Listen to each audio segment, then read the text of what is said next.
봐봐. 이거 봐. 설비 투자랑 재고 투자로 나눠지는데 야 설비 투자가 뭔데? 뭐예요? 이거 회 때문에 아 근데 저 회 때문에 했고 내용 정리한 거 아니야? 내용 정리를 하긴 했는데 어. 좀 전에 했어요 저. 그러니까 이제 그런 핑계를 댈 거면 좀 입을 좀 조용히 해줬으면 좋을 것 같습니다. 알겠죠? 네.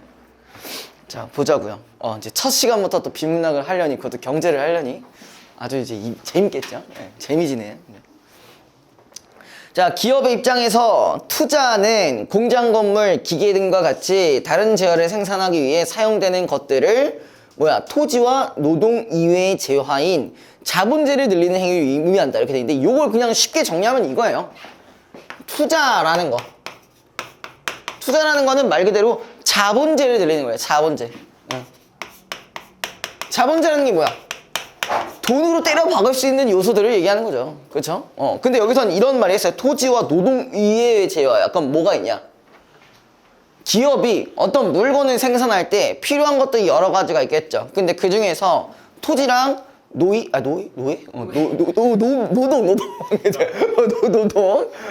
위에 필요한 게 이제 뭘까? 기계. 그 기계라고 하죠. 기계. 그리고 또 뭐 제품은 당연한 거고 또 돈은 당연히 필요하죠. 공장이죠, 공장. 그죠? 토지 위에 공장이라는 건물 없이 그냥 할 거야? 기계만 그 노상에서 돌릴 거야? 몰에 들어가면 어떡할 건데, 그지? 그래서 기계라는 거는 우리가 일종의 생산 어떤 요소죠. 생산을 할 수 있는 기계라고 보시면 되고, 그 다음에 공장이라는 건 이제 이 토지 안에 이것들을 넣어놓기 위한 하나의 장소인 거잖아. 그죠? 그래서 그런 것들이 필요하다. 그리고 이런 것들을 우리가 묶어서 뭐라고 한다? 설비라고 한다. 이 친구들은 일종의 어떤 비용이라고 보시면 되냐면 고정 비용이라고 보시면 되겠죠. 고정 비용. 이됨? 얼마 전에 했던 거 아니에요? 비스무리하게 하긴 했었죠. 비스무리하게 했었는데 아닌가? 했나? 아 이거 그래프랑 이거 그래프 했던 거 아니에요? 내가 그런 걸 했었어? 그거 있잖아요. 나 기억이 안 나. 매주 맡기는 거. 아웃소싱? 그거 비스무리할 수도 있겠네요. 그죠? 고정 비용이 들어갈 수밖에 없는 거잖아요. 그죠? 뭐 상품을 만드는 데에 대한 비용이나 그러니까 그런 비용이 그 비용들 중에 하나가 이런 것들이 있다라는 거지. 그지? 자, 기업이 자본재를 새로 구입하는 것은 미래에 얻을 수 있는 이윤에 대한 예측을 토대로 결정된다라고 했어요. 그러니까 투자라는 것은 그냥 쉽게 얘기해서 미래의 이윤을 생각해놓고 결정을 한다는 거죠. 그죠? 미래의 이윤. 상현이 추워? 아니요. 괜찮아? 떠는 것 같아가지고. 잠 잘 못 잤냐? 요즘 7시에 학교 등교하고 힘들어요. 힘들어? 그럼 그 페이스에 맞게 풀고 있는 거야? 네. 자, 그 다음에 현실은 다양한 제약과 불확실성이 존재하기 때문에 기업의 투자와 불확실성의 관계에 대한 연구가 이루어졌다. 그럼 일단 실제로 우리가 미래의 이윤을 생각해서 투자를 하는데 어떤 요소가 존재한다는 거예요? 항상 불확실성이 존재하죠. 이렇게 생각해봐. 우리가 미래의 이윤을 생각했으면 여러분들이 응애 때부터 뭘 샀겠어요? 비트코인을 샀겠죠. 여러분 응애 때 비트코인이 얼마야? 20만 원대였단 말이에요. 지금 봐봐. 몇 배야? 뭐가 아니야. 네 응애 때 10몇 년 전이요. 그때도 있었어요. 네가 그거 알아? 훨씬 싸죠. 근거 있어? 그냥 내 뇌피셜로 끝내주면 안 돼? 왜 자꾸 따져? 그런 걸로 해주면 안 돼? 어쨌든 그 몇십 년 전만 해도 그랬었는데 우리 이거 알았냐고. 엔비디아가 존나 오를 줄 알았냐고. 몰랐다고. 알았으면 씨발 했지 벌써. 그죠? 아무튼 그런 생각을 하면서 이제 투자를 하게 되는 건데, 자, 불확실성이 투자에 미치는 영향에 대해 두 가지가 있는 거죠. 설비 투자와 재고 투자로 나누어 살펴볼 수가 있다라고 했었어요. 설비 먼저 얘기부터 하고 그 다음에 재고 들어갈게요. 그래서 첫 번째 그림에 있는 부분들은 이제 딕시스의 투자 옵션 모형인데 설비 투자에 대해 설명하는 이론이다 라고 돼 있고, 그 다음에 기업이 생산을 위해서 공장, 기계와 같은 고정 자본을 구입하거나 설치하는 것. 그 다음에 고정 자본에 투자하여 고정 자본을 증가시키는 것. 그러니까 일종의 기계, 어떤 생산을 할 수 있는 기계를 업그레이드 하는 것도 우리가 뭐라고 볼 수 있는 거야? 설비 투자라고 볼 수 있는 거죠. 그죠? 자, 딕시스의 투자 옵션 모형은 가격 변동, 환율, 경제 정책, 정부의 규제 등 다양한 요인에 의해 발생하는 불확실성 때문에 자, 앞에 있는 요소들을 살펴보는 것보다 뒤에 있는 요소를 살펴보는 게 중요해요. 그래서 이런 것 때문에 기업이 투자 시점을 미룬다. 그럼 설비 모형 같은 경우는 어떠한 불확실성으로 인해서 투자를 미뤄요. 그냥 이게 설비 모형이라고 보시면 됩니다. 투자를 미루는 경향이 있다는 거예요. 자, 기업의 진입과 퇴출에 제한이 없는 완전 경쟁 시장을 전제로 가격 변동에 불확실성이 있는 자동차 시장이 있다고 하자. 그림에서 이제 가는 시간의 흐름에 따른 가격의 변화예요. 가격의 변화. 이 시장에서의 진입을 고려하고 있는 회사가 자, 정상 이윤을 얻을 수 있는 자동차 가격을 X라고 하자. 자, 이 X라는 부분만 일단 한번 체크를 해보시고요. 지금 방금 이런 말이 나왔었어요. 얘는 정상 이윤이래요. 정상 이윤. 자, 그 다음에 정상 이윤은 기업의 수입에서 기회비용을 포함한 비용을 차감한 이윤이 0임을 의미한다라고 돼 있어요. 그러니까 이거는 X를 기준으로 했을 때 어느 정도 이거보다 높아야 투자를 한다라는 얘기겠죠. 그죠? 기본적으로는. 그죠? 일단 그렇다는 건데 이게 정상 이윤이 그냥 쉽게 생각하면요. 그냥 이윤이 0인 구간 정도로만 생각해 주시면 됩니다. 자, 그 다음에 기업은 설비 투자를 해서 가격 X에서 시장에 진입할 수가 있다. 하지만 이러한 투자는 한번 이루어지면 되돌리기 어려운 성질, 비가역성이라는 말이 있는데 자, 왜 비가역성일까? 자, 어쨌든 뭘 들이는 거야? 공장을 들이든 아니면 기계를 업그레이드를 하든 뭔가를 하잖아. 그치? 근데 이거를 한번 해놓으면은 다시 되돌리기가 쉬워요? 만약에 이게 내가 지금 존망했어. 이 사업이 존망했어. 그럼 어디다 팔아야 돼? 뭐 당근에다 팔 거야? 뭐 판다 쳐봐도 판다 쳐도 뭐야? 제값을 받을 일이 거의 없겠죠. 일종의 뭐라고 보시면 되냐? 매몰 비용이라고 보시면 돼요. 자, 그래서 기업은 뭐야? 가격의 추이를 좀 더 관찰한 후 투자 결정을 내리려 할 것이다. 그러니까 비가역성이라는 부분으로 인해서 기업들은 아무래도 좀 소극적이고 아무래도 조금 더 보수적인 투자를 할 수 있다라는 거죠. 그쵸? 자, 그 다음에 만약 T0 시점 이후에 X를 초과한 가격이 유지될 가능성이 높다고 예측하여 T1에서 투자를 실행해버리면은 이때 자동차 가격을 진입 가격이라고 한다. 그럼 지금 얘 같은 경우는 X2라는 가격에서 지금 이거 진입을 해버린 거죠. 맞죠? 예. 자, 근데 그러나 나와 같이 시간의 흐름에 상관없이 가격이 X보다 낮은 수준에서 일정하다면은 기업은 과거의 가격 추이를 고려한 결과 시장에 진입하지 않는다. 자, 일단 봐봐. 시장에 진입하지 않는 이유가 뭐야? 나인 경우에서는? 이윤이 안 나와요. 정상 이윤이 그치 X죠. 근데 X보다 더 가격이 어떻게 형성돼? 낮게 형성이 되기 때문에 기업의 입장에서는 도움이 하나도 안 되는 거죠. 그죠? 그래서 시장에 진입하지 않는 거고 가령 T2 시점에 있는 기업은 T2 이전의 가격 추이를 보고 그 다음에 시장 진입을 포기하는 것이다. 그럼 T2 시점이 어쨌든 지금 뭐야? 그치, 그쵸. 네, 떡락하고 있는데, 그 이전의 가격을 봤을 때, 씨발, 더 떨어질 것 같아서, 시장 진입을 안 하는 거죠. 만약 가에 T1 시점에서 진입을 하려고 할 때, 불확실성 때문에 T0에서 T1 가격 사이의 가격 변동폭이 예전에 비해 더 커져서 T1에서의 시점의 가격이 X2보다 커지면은, 자, 이렇게 만약에 커지게 되면 어때? 여러분들도 이제 주식이나 코인 이런 거 하셨을지 모르겠는데 딱 이렇게 딱딱딱딱 올라갔어. 씨, 원래 항상 뭐야? 어깨에서 팔라고 했어. 근데 나 우리 항상 어디서 사? 어깨에서 사.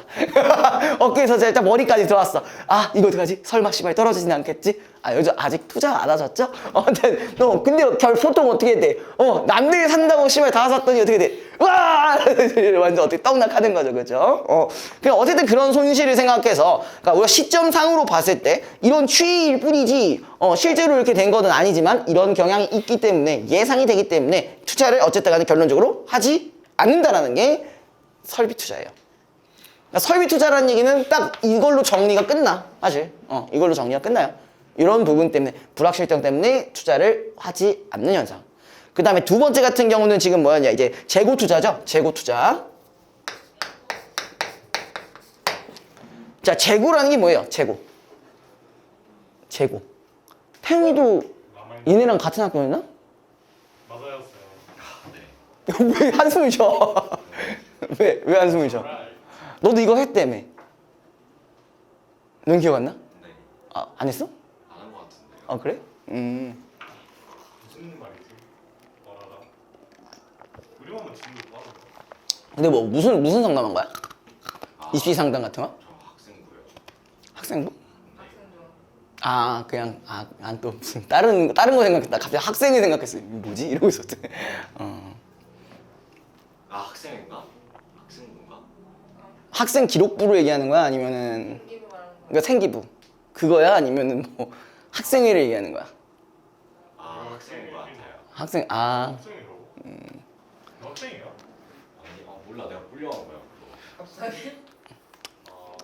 제가 뭐 잘못해서 불려간 게 아니라 지각이 지금 담임쌤이 지각 좀 너무 많이 했다고 한 번만. 직업을 잘못으로 끌려. 그거 그런 의미에서의 학생부로 너가 학생회를 뭐 된다 뭐 이런 거 한다라는 얘기가 아니라 반대. 지각을 못 이게 해서 너 좆될 수 있다 완전 이렇게 그렇게 그런 거다. 전 또 뭐라고. 저도 한때 학생회를 했었지만 아니 저는 그렇게 끌려갔다는 게 아니라 제가 네. 끌려간 김에 그냥 진로 상담 좀 하고 싶었어요. 그럼 지각 더 하면 되겠네요. 자, 아무튼 너 없는 사이에 이제 대영이가 막 둘이 너 엄청 친했다고 막 이제 유치원 때부터 친구였다고 막. 대영이랑 그 친했던 적은 아니 아닌 것 근데 같고요. 쌤, 저 유치원 다닐 때 얘 집 갔었어요. 지금은 안 가잖아. 얘 집 가서 얘네 부모님이 계란 한번 해주셨어요. 그거 어떻게 기억이? 그리고 야, 진짜 이 찐예쁘다. 이거 어떻게 하냐? 장난감 약간 지금 표정이 그래서 어쩌라고 약간 이런 느낌. 제가 원치 않았던 거라서. 원체. 10년 전의 진실을 알게 되네요. 그죠? 자, 한편 기업은 생산 활동을 위해서 재고를 보유해야 한다. 재고란 일정 기간 동안 기업이 생산하였으나 판매되지 않고 남은 재화. 그러니까 제일 중요한 건 뭐예요? 재고라는 거는 남은 재화를 얘기하는 거죠. 남은 재화. 그죠? 그 다음에 기업은 시장 상황과 관련한 불확실성 때문에 재고를 증가시키는, 얘는 반대예요. 얘는요, 자, 설비 투자 같은 경우는 불확실성으로 인해 투자를 미룬다고 한다면은 얘는 반대로 불확실성에 의해서 오히려 재고를 쌓아놔야 된다. 라고 생각하는 게 재고 투자예요. 이해됐어? 반대죠, 둘이. 자, 재고 투자의 증가를 설명하는 이론으로 프로덕션 스무딩 이론이 있다. 스무디 먹고 싶은데 아무튼 재고 관리 비용은 없고 수요량이 경기 변동의 주기에 따라 변한다고 가정을 할 때, 자, 단위당 생산 비용은 어느 수준에 도달하면은 생산량이 늘어날수록 체증하기 때문에, 이 체증이라는 게 뭐냐면은 증가한다는 얘기입니다. 증가한다는 얘기예요. 자, 근데 이거 잘 생각해봐요. 단위당 생산 비용, 이거 은근히 많이 힘들어하던데. 그냥 쉽게 생각하면요, 이거는 뭐냐면은 이를테면 어떤 특정한 기준, 한 개를 만들든 10개를 만들든 일정하게 들 수밖에 없는 비용이라고 생각하시면 돼요. 그러니까 쉽게 생각하면은 그냥 한 개당, 물건 한 개당 뭐 생산 비용이라고 보시면 돼요. 물론 이거는, 이 단위라는 거는 기준을 어떻게 정해주느냐에 따라 다르긴 하지만 일반적으로는 이렇다라고 보시면 됩니다. 그냥 보통은 이런 거다. 한 개당 생산 비용. 자, 그 다음에 수요가 증가하는 경우가 생길 수 있음이 예상되더라도 기업에게는 한 번에 많은 제품을 생산하는 것보다 일정 생산량을 여러 번에 걸쳐 생산하는 것이 유리할 수 있다. 그러니까 거기 위주시 보자. 일정 생산량을 여러 번에 걸쳐. 그러니까 일정량이래요. 일정량. 자, 이렇게 생각해봐. 이거랑 반대로 갑자기 급격하게 생산량을 늘린다고 해봐. 그게 돼? 아니, 가능은 하지. 가능한 방법 중 중에 하나가 뭐겠어요? 일단은, 자, 노동 측면에서 애들한테, 야, 야간 수당 줄게, 더 일해, 씹새끼. 더 일해, 이 친구들아. 근데 이제, 더 일을 시키고 임금을 더 주는 방법도 있겠죠. 그 다음에 두 번째, 단위 생산량을 높이겠지. 그러면 설비나 이런 투자를 하겠죠. 그럼 그렇게 해서 생산량을 늘릴 수 있는데, 자, 만약에 이 수요만큼 갑자기 폭증해서 내가 이만큼 떡상을 시켜가지고 막 많이 생산을 했어. 근데 이게 수요가 항상 높지만은 않을 수도 있잖아. 내려갈 수도 있잖아. 그럼 내려갔을 때 이렇게 되면 어떻게 돼? 쌉손해잖아요. 그냥 그러지 말고 그냥 이렇게 가지 말고 우리도 그냥 쭉 이렇게 가는 게 훨씬 이득이라는 얘기를 하고 있는 거예요. 이해됐어요? 됐어? 자, 그 다음에 자, 이와 같이 기업이 경기 변동 과정에서 생산량을 일정하게 유지하면은 자, 경기 팽창기에서는 자, 거기 밑줄 생산량이 수요를 따라가지 못하므로 그치? 요럴 때는 재고를 이용해 수요량을 충족시킬 수 있고 자, 요 상황에서라고 했을 때 자, 여기 뭔가가 좀 숨어진 게 있단 말이야. 숨겨진 게 좀 있어요. 경기 팽창기래. 자, 경기 팽창기가 언제 뜰 것 같은데? 경기가 늘어날 때. 그게 어떻게 늘어나는 건데? 수요가 적을 때. 수요가 많을 때. 수요가 많을 때? 그러면은 제가 조금 더 확장을 해서 물어볼게요. 수요가 많아진다 했어. 수요가 많아진다라는 얘기. 그럼 이거랑 파생되는 효과들이 여러 가지가 있을 거예요. 또 뭐, 그냥 가격이 올라가? 그 얘기, 수요 가격만 생각하지 말고 경기 팽창기라고 했으니까. 이런 것도 넣어볼 수 있지 않을까요? 통화량도 늘어날 거고 그 다음에 금리는 하락할 거고 그로 인한 투자는 증가할 거고 이런 상황인 거잖아. 그죠? 이 팽창이라는 게 경제 규모 자체가 팽창한다는 얘기니까 그죠? 이걸 기준으로 했을 때 다른 많은 사람들이 많은 뭐 그런 이제 종사자들이나 사람들이 더 많은 생산을 할 수 있는 상황인 거예요. 하지만 재고 모형 옵션에서는 굳이 이때 더 늘리지 않는다라는 얘기지. 이 팽창기 때는 어쨌든 내 생산량보다 수요량이 더 많아졌기 때문에 이 전에 모아뒀던 재고 물량을 그냥 어떻게 하는 거야? 소화를 하는 거예요. 이때 소화를 시키는 거예요. 왜? 어쨌든 간에 이런 상황이 있었기 때문에 언제나 이 상황에서는 생산량에 비해 수요량이 더 많기 때문에 우리가 일정량을 생산한다고 하면은 재고가 남는 걸 기준으로 소진을 시켜야 된다는 얘기죠. 이해됐어요? 자, 그 다음에 경기 후퇴기는 자, 경기 후퇴기는 그 반대 얘기겠죠. 그럴 때는 어떻게 한다고? 재고를 축적하게 된다. 그러니까 원래 있던 수요보다 생산량이 더 많아진다는 얘기죠. 이해됐어요, 이거? 됐어? 자, 이를 전체적으로 본다면은 재고의 순 증가분이 증가한 것이기 때문에 불확실성이 자, 오히려 뭐라고 있다? 재고 투자를 증가시킨 것으로 볼 수 있는 것이다. 그러니까 쉽게 얘기하면 요것만 보시면 되지만 조금 더 자세하게 나갈 거라면은 여기랑 비교를 해주시면 되겠죠. 내가 왜 웃는지 알죠? 그죠? 위에서는 솔직히 여러분들의 표정과 그런 게 다 보여요. 네. 눈빛과 표정이 다 보여요. 누군가는 이제 채원이 씨 같은처럼 살짝 이제 졸리기 직전 약간 그런 느낌. 아니라고 할 순 없잖아, 그지? 졸리긴 해. 그지? 거봐. 그럴 줄 알았어.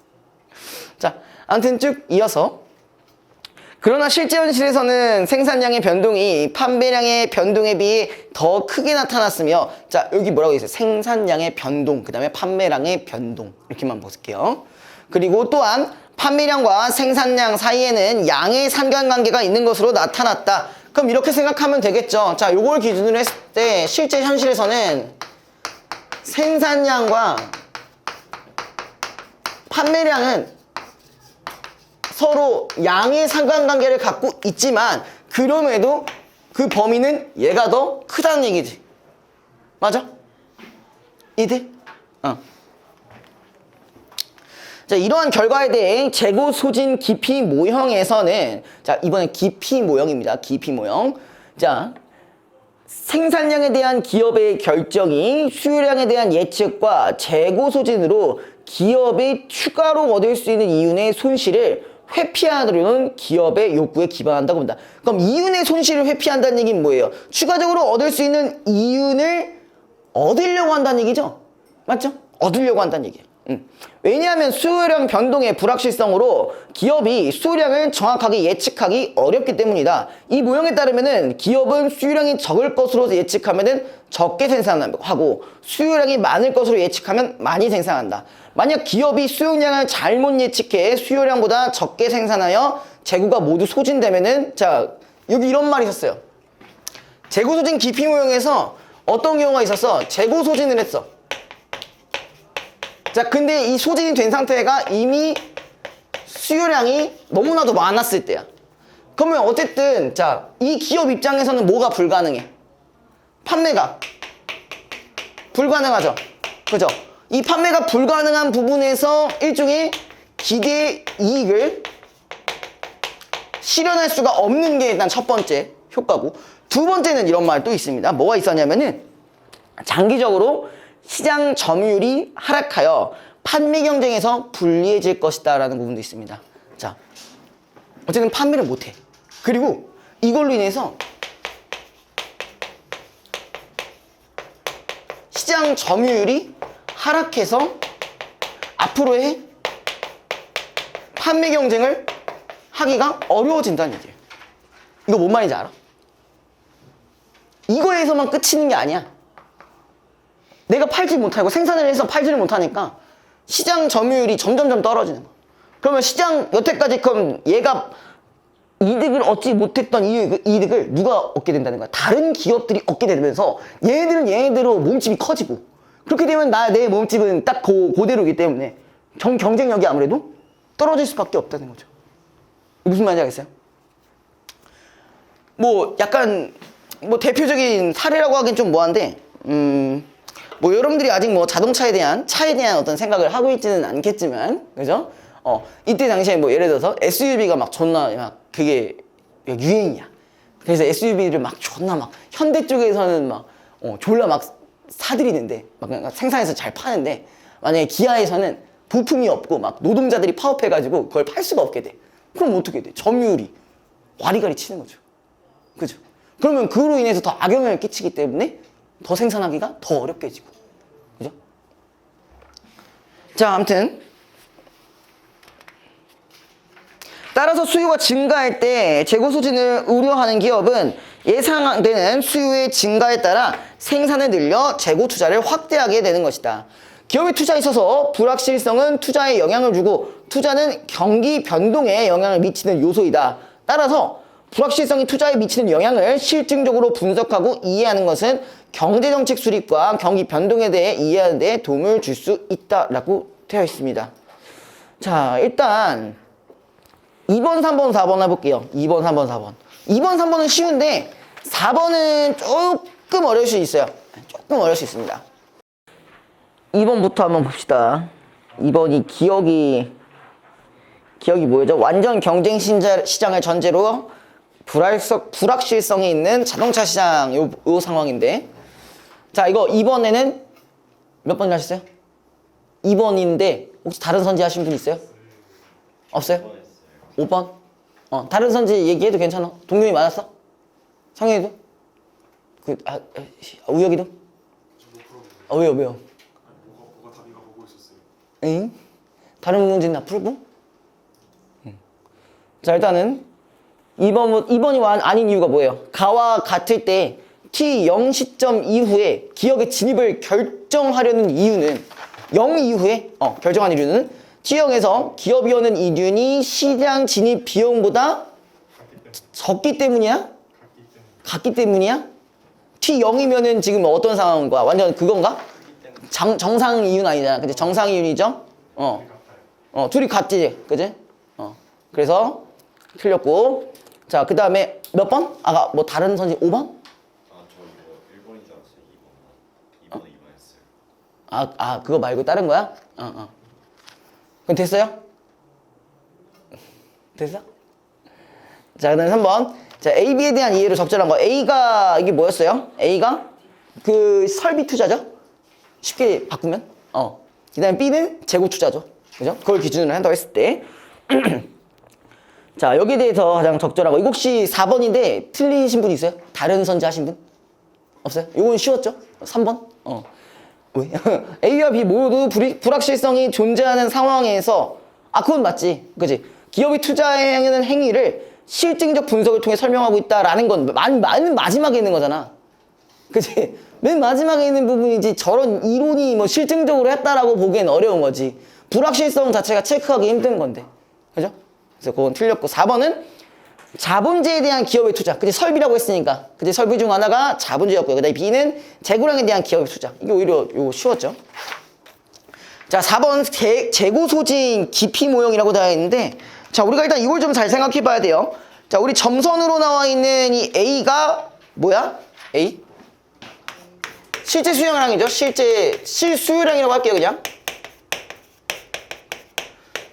그 다음에 B 부분이 예상 수요량인가요? 그죠? B가 예상 수요량.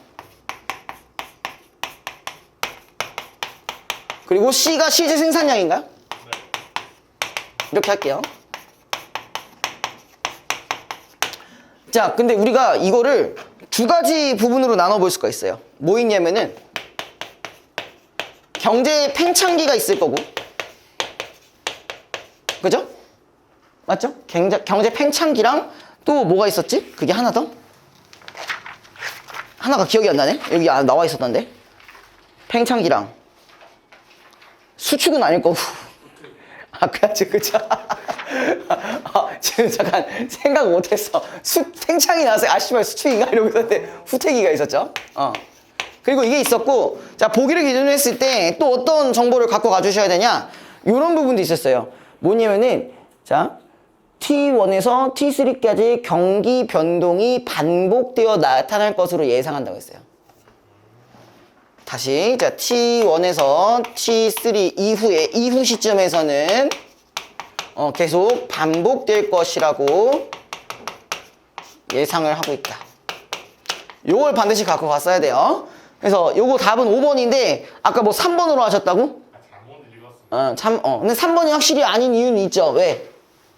재고가 사라지니까. 그치. 그때가 언제인 거야? 어떻게 보면은 T1에서 T2 시점이 경기 팽창기라고 보시면 되는 거지.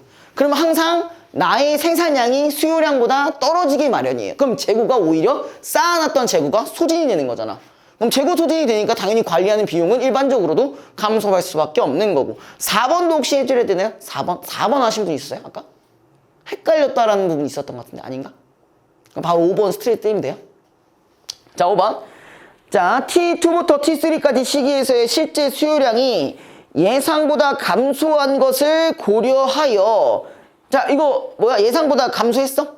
그래서 이걸 고려해서 T3 이후 경기 팽창기에서의 생산량을 T1에서 T2 시기의 생산량보다 감소시키는 게 아니라 이게 반복이 된다고 예상이 된 거니까 그대로 유지를 하겠죠. 맞아?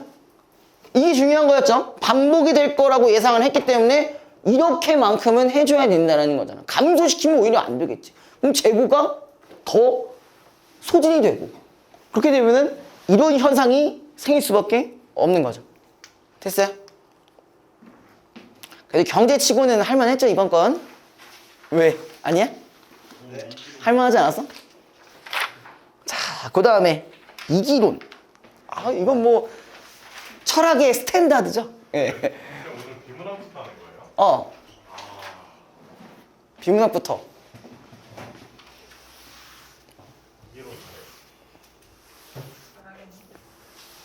야, 너 문과잖아. 왜 그래? 나 철학 너무 어려워.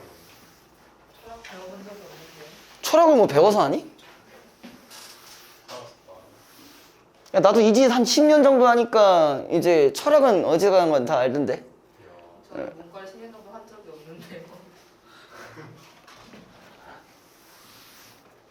리는 모든 사물의 존재와 생성과 관련된 법칙, 원리를 가리키는 것이자. 그러면 이에 대한 키워드가 여러 가지가 있는데 여러분들은 여기서 입맛에 맞는 것만 갖고 가시면 돼요. 그냥 뭘 갖고 가냐? 법칙, 그죠? 법칙이나 아니면 원리. 그 다음에 또 그 옆에 이런 말도 있어요. 모든 사물이 마땅히 따라야 할 기준 또는 표준. 기준이나 뭐 표준 정도. 그 한마디로 얘는 뭐야? 하나의 기준이고 하나의 움직이지 않는 것들이라고 생각하시면 됩니다. 일반적으로는. 그리고 기는 모든 사물을 이루는 진료. 얘는 사물과 관련되어 있는 경우가 되게 많고요. 그 다음에 이런 말이 있었습니다. 현상적 요소라는 게 있대요. 현상적 요소.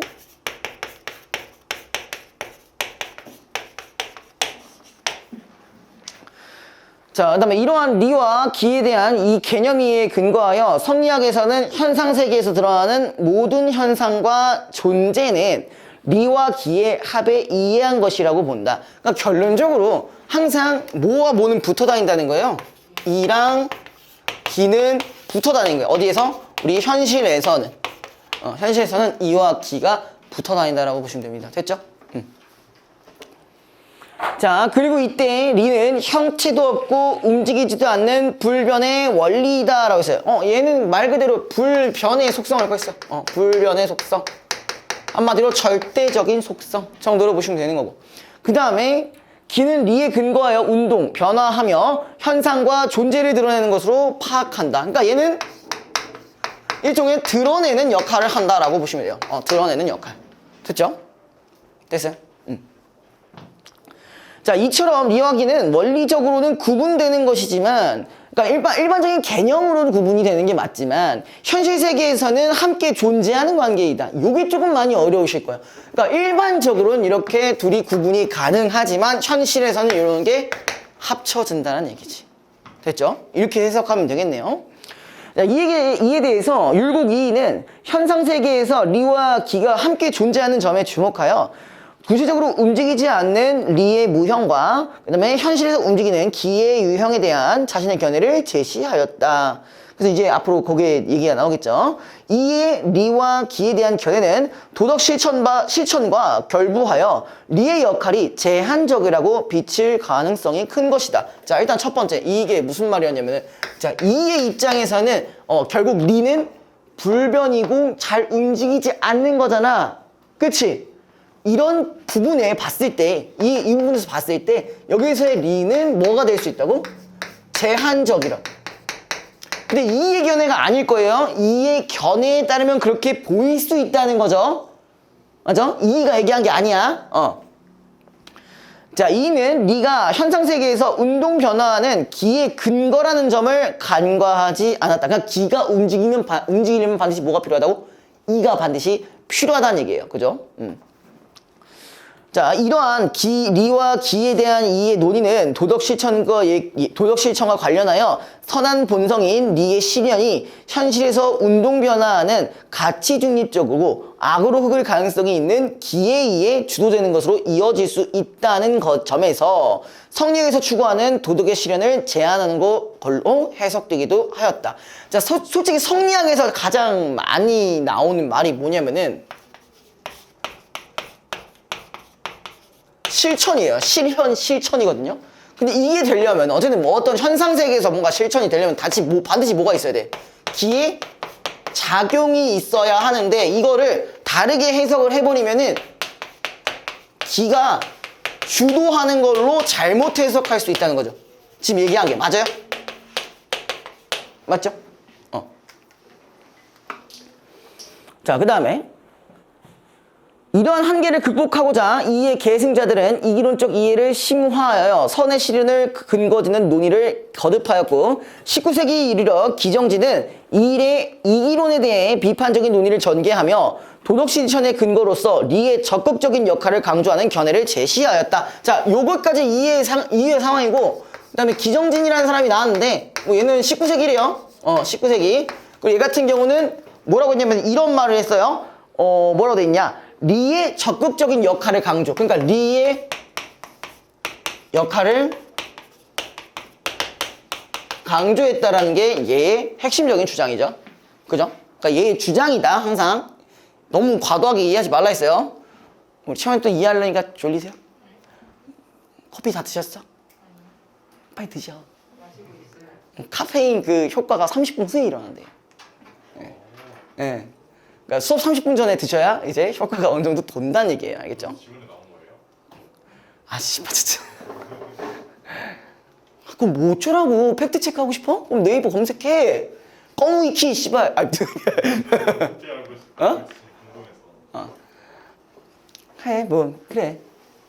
검색해봐. 나는 더 이상 못하겠다. 자, 아무튼.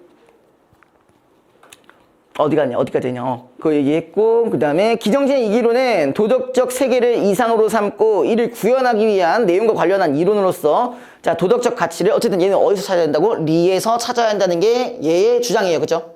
얘의 주장.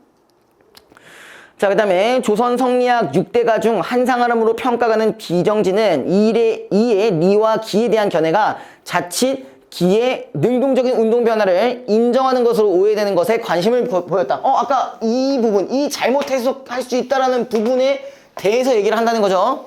그죠? 여기 부분 아까 제가 얘기했었죠. 그는 리를 현상세계를 관통하는 원리로 파악하고 기의 운동 변화는 모두 리에 근거하여 이루어지는 것임을 전제하면서 리가 모든 현상세계에서 드러나는 운동 변화의 원인임을 강조하였다. 그러니까 얘가 말하는 부분, 이 해석 부분을 이렇게 했어요. 뭐라고 했냐? 리가 원인이래, 그죠? 리가 원인. 움직이는 건 기지만 기가 움직이게끔 만드는 것은 리라는 거잖아. 오케이? 자, 그 다음에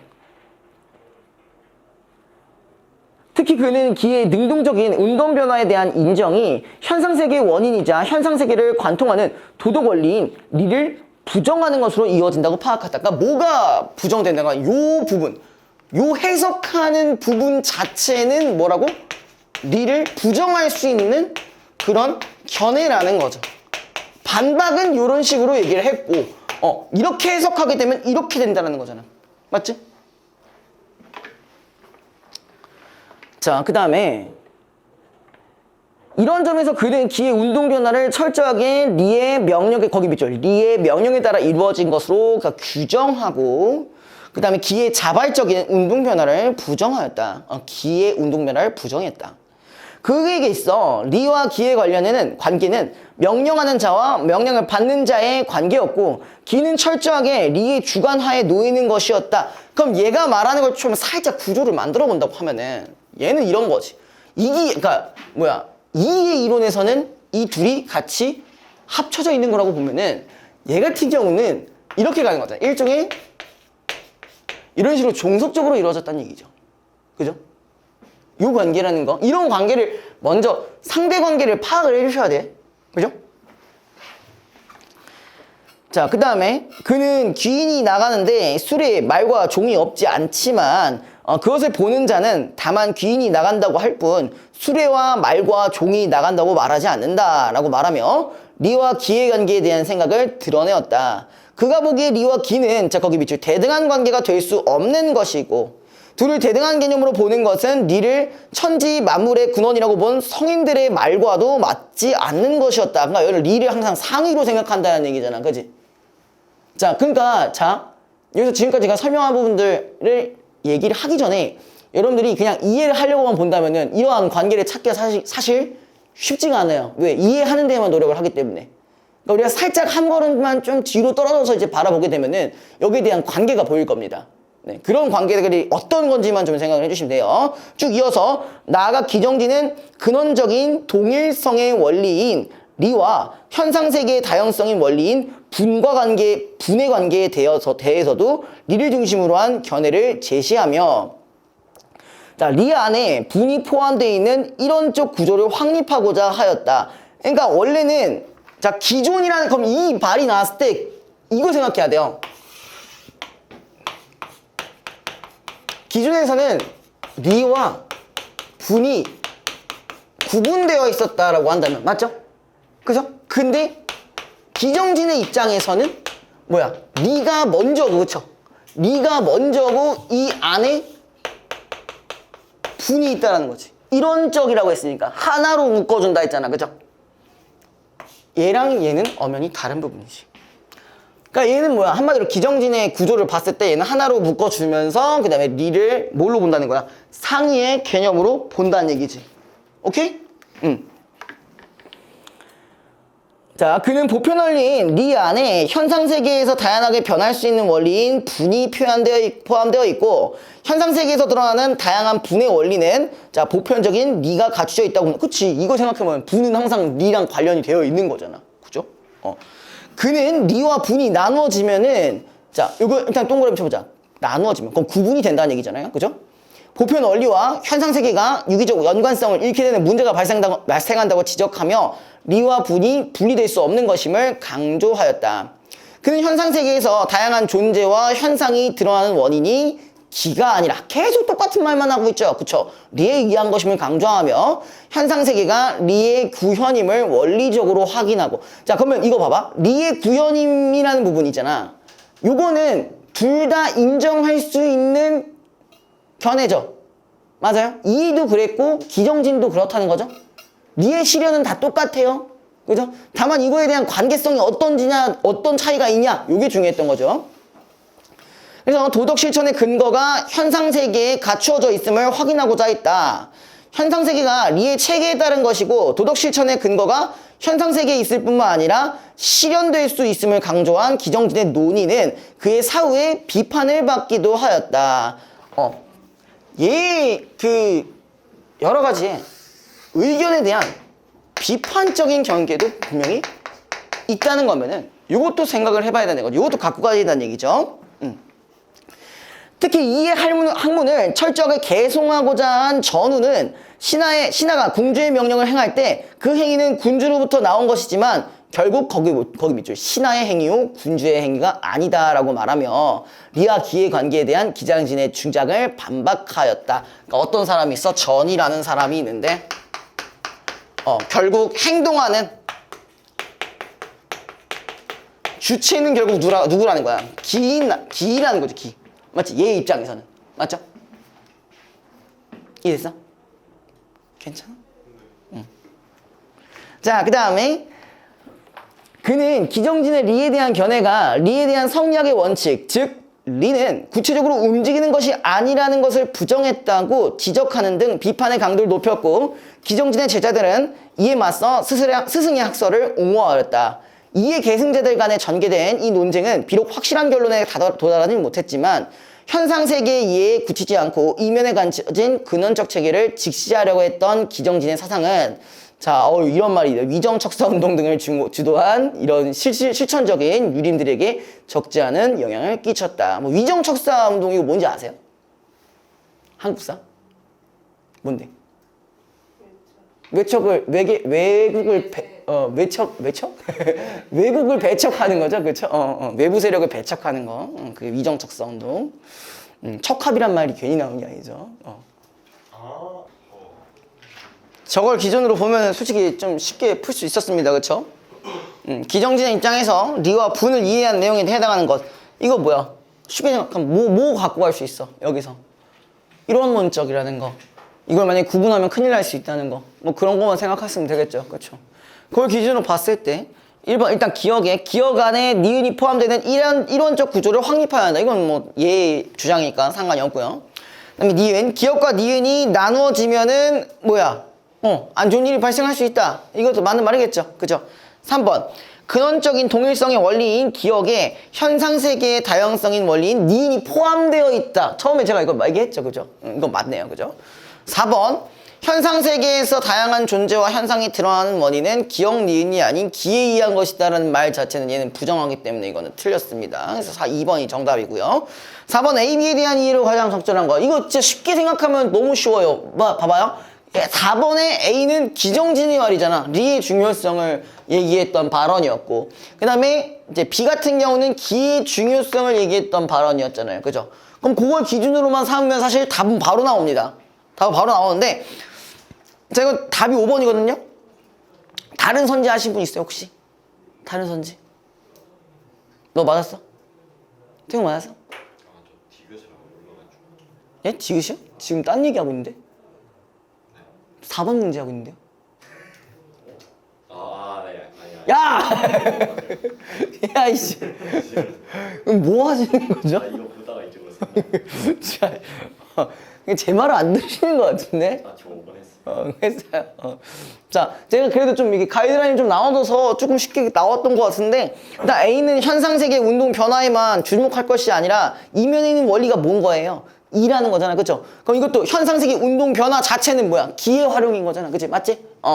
그 다음에 B는 현상세계 운동을 주관하는 원리를 인정하면서도, 그치? 리가 잘못된 거는 아니지만, 그래도 구체적으로 움직이는 건 누구다? 기다. 라는 얘기를 그대로 바로 변형한 거기 때문에 5번이 정답이고요. 그 다음에, 자, 5번 문제. 윗글과 보기를 관련지어 이해한 내용으로 적절한 것은, 자, 임성준은 세계를 생성하는 근원적인 존재는 기이고, 리는 기를 초월하여 별개로 존재하는 실체가 아니라, 그럼 이 얘기는 뭐야? 기정진과 공통점이 있긴 있네? 그치? 둘이 서로 다른 건 아니다. 라는 얘기를 했었고요.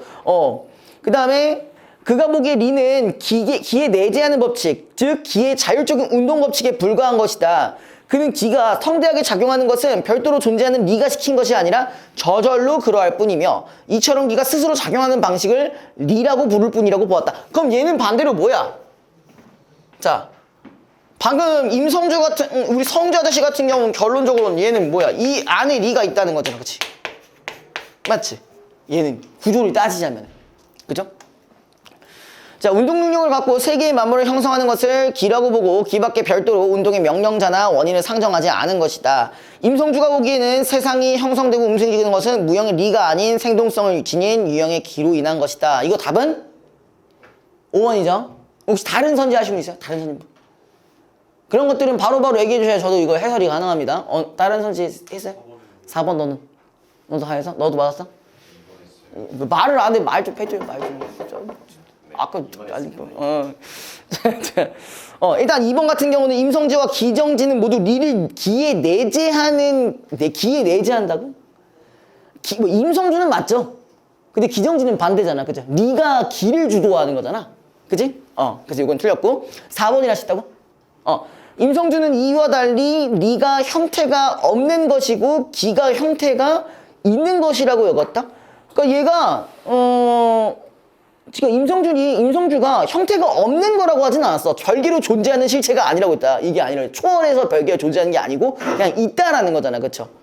그래서 이것도 네, 틀렸고. 자, 5번 같은 경우는 임성주는 기가 스스로 만물을 형성한, 그냥 딱 지금 제가 이 얘기했던 거를 그대로 갖고 가셨으면 끝났어요. 기가 스스로 만물을 형성한다. 기정지는 기의 자발적으로 능동적인 변화를 부정했다는 거니까 기의 부정이라는 거는 리가 있다라는 얘기겠죠. 그죠? 그렇게 생각했으면 됐죠. 그래서 여러분들이 문제를 접근하실 때 이런 식으로 조금 접근을 해보시라고요. 그게 기출 분석에서도 조금 적용을 해주시면 더 좋고요. 아무튼 여기까지 하시고요. 딱 이렇게 되니까 딱 시간이 맞네. 예.